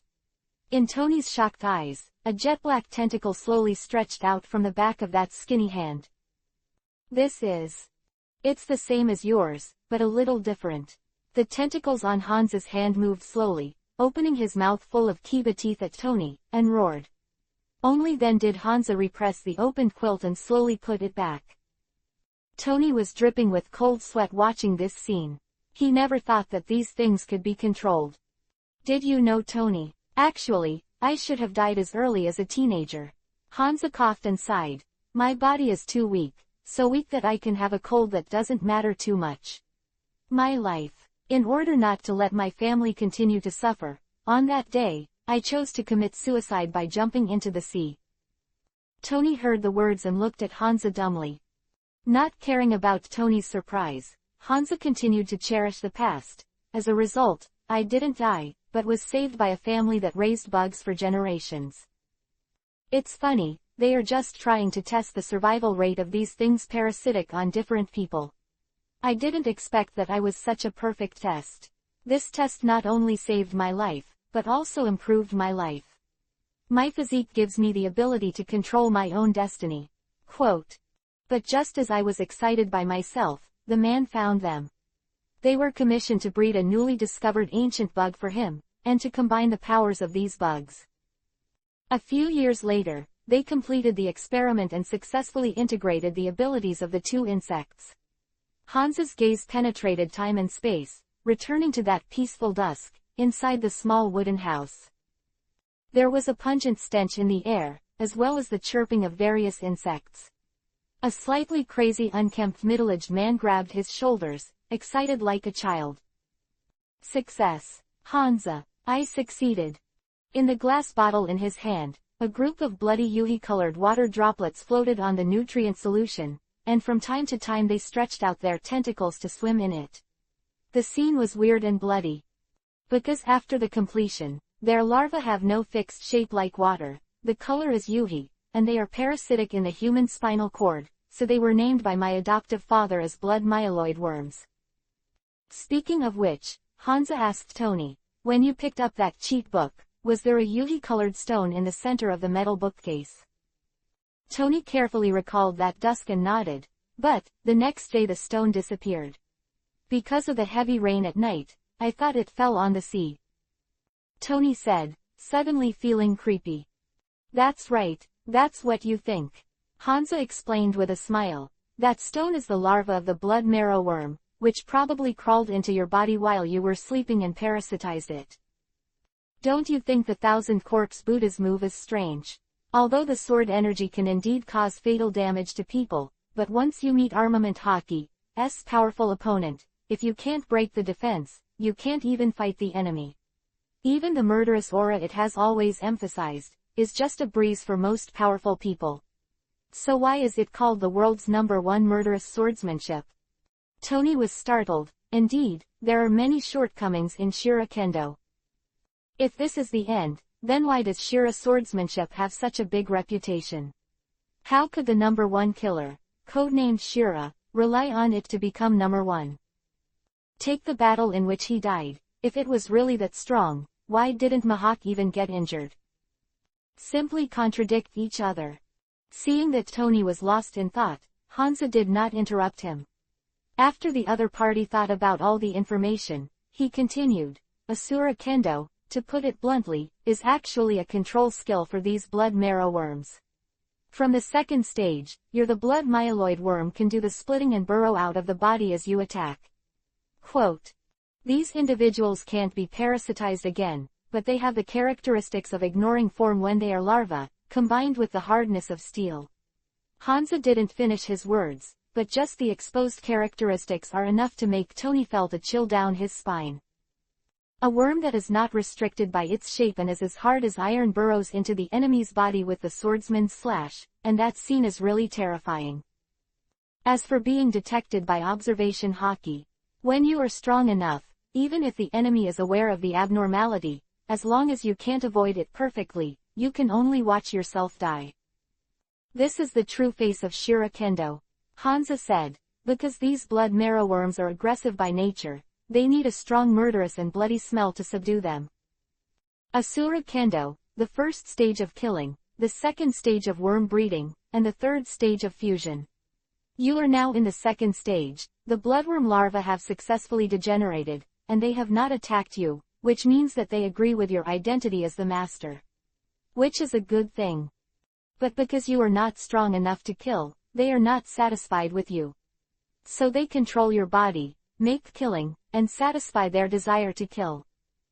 Speaking of this, a trace of tide appeared on Hans's pale face. Yuhi, the desire to be able to let them suppress their own desires is also parasitic on you. To be honest, you are really a miracle, Tony.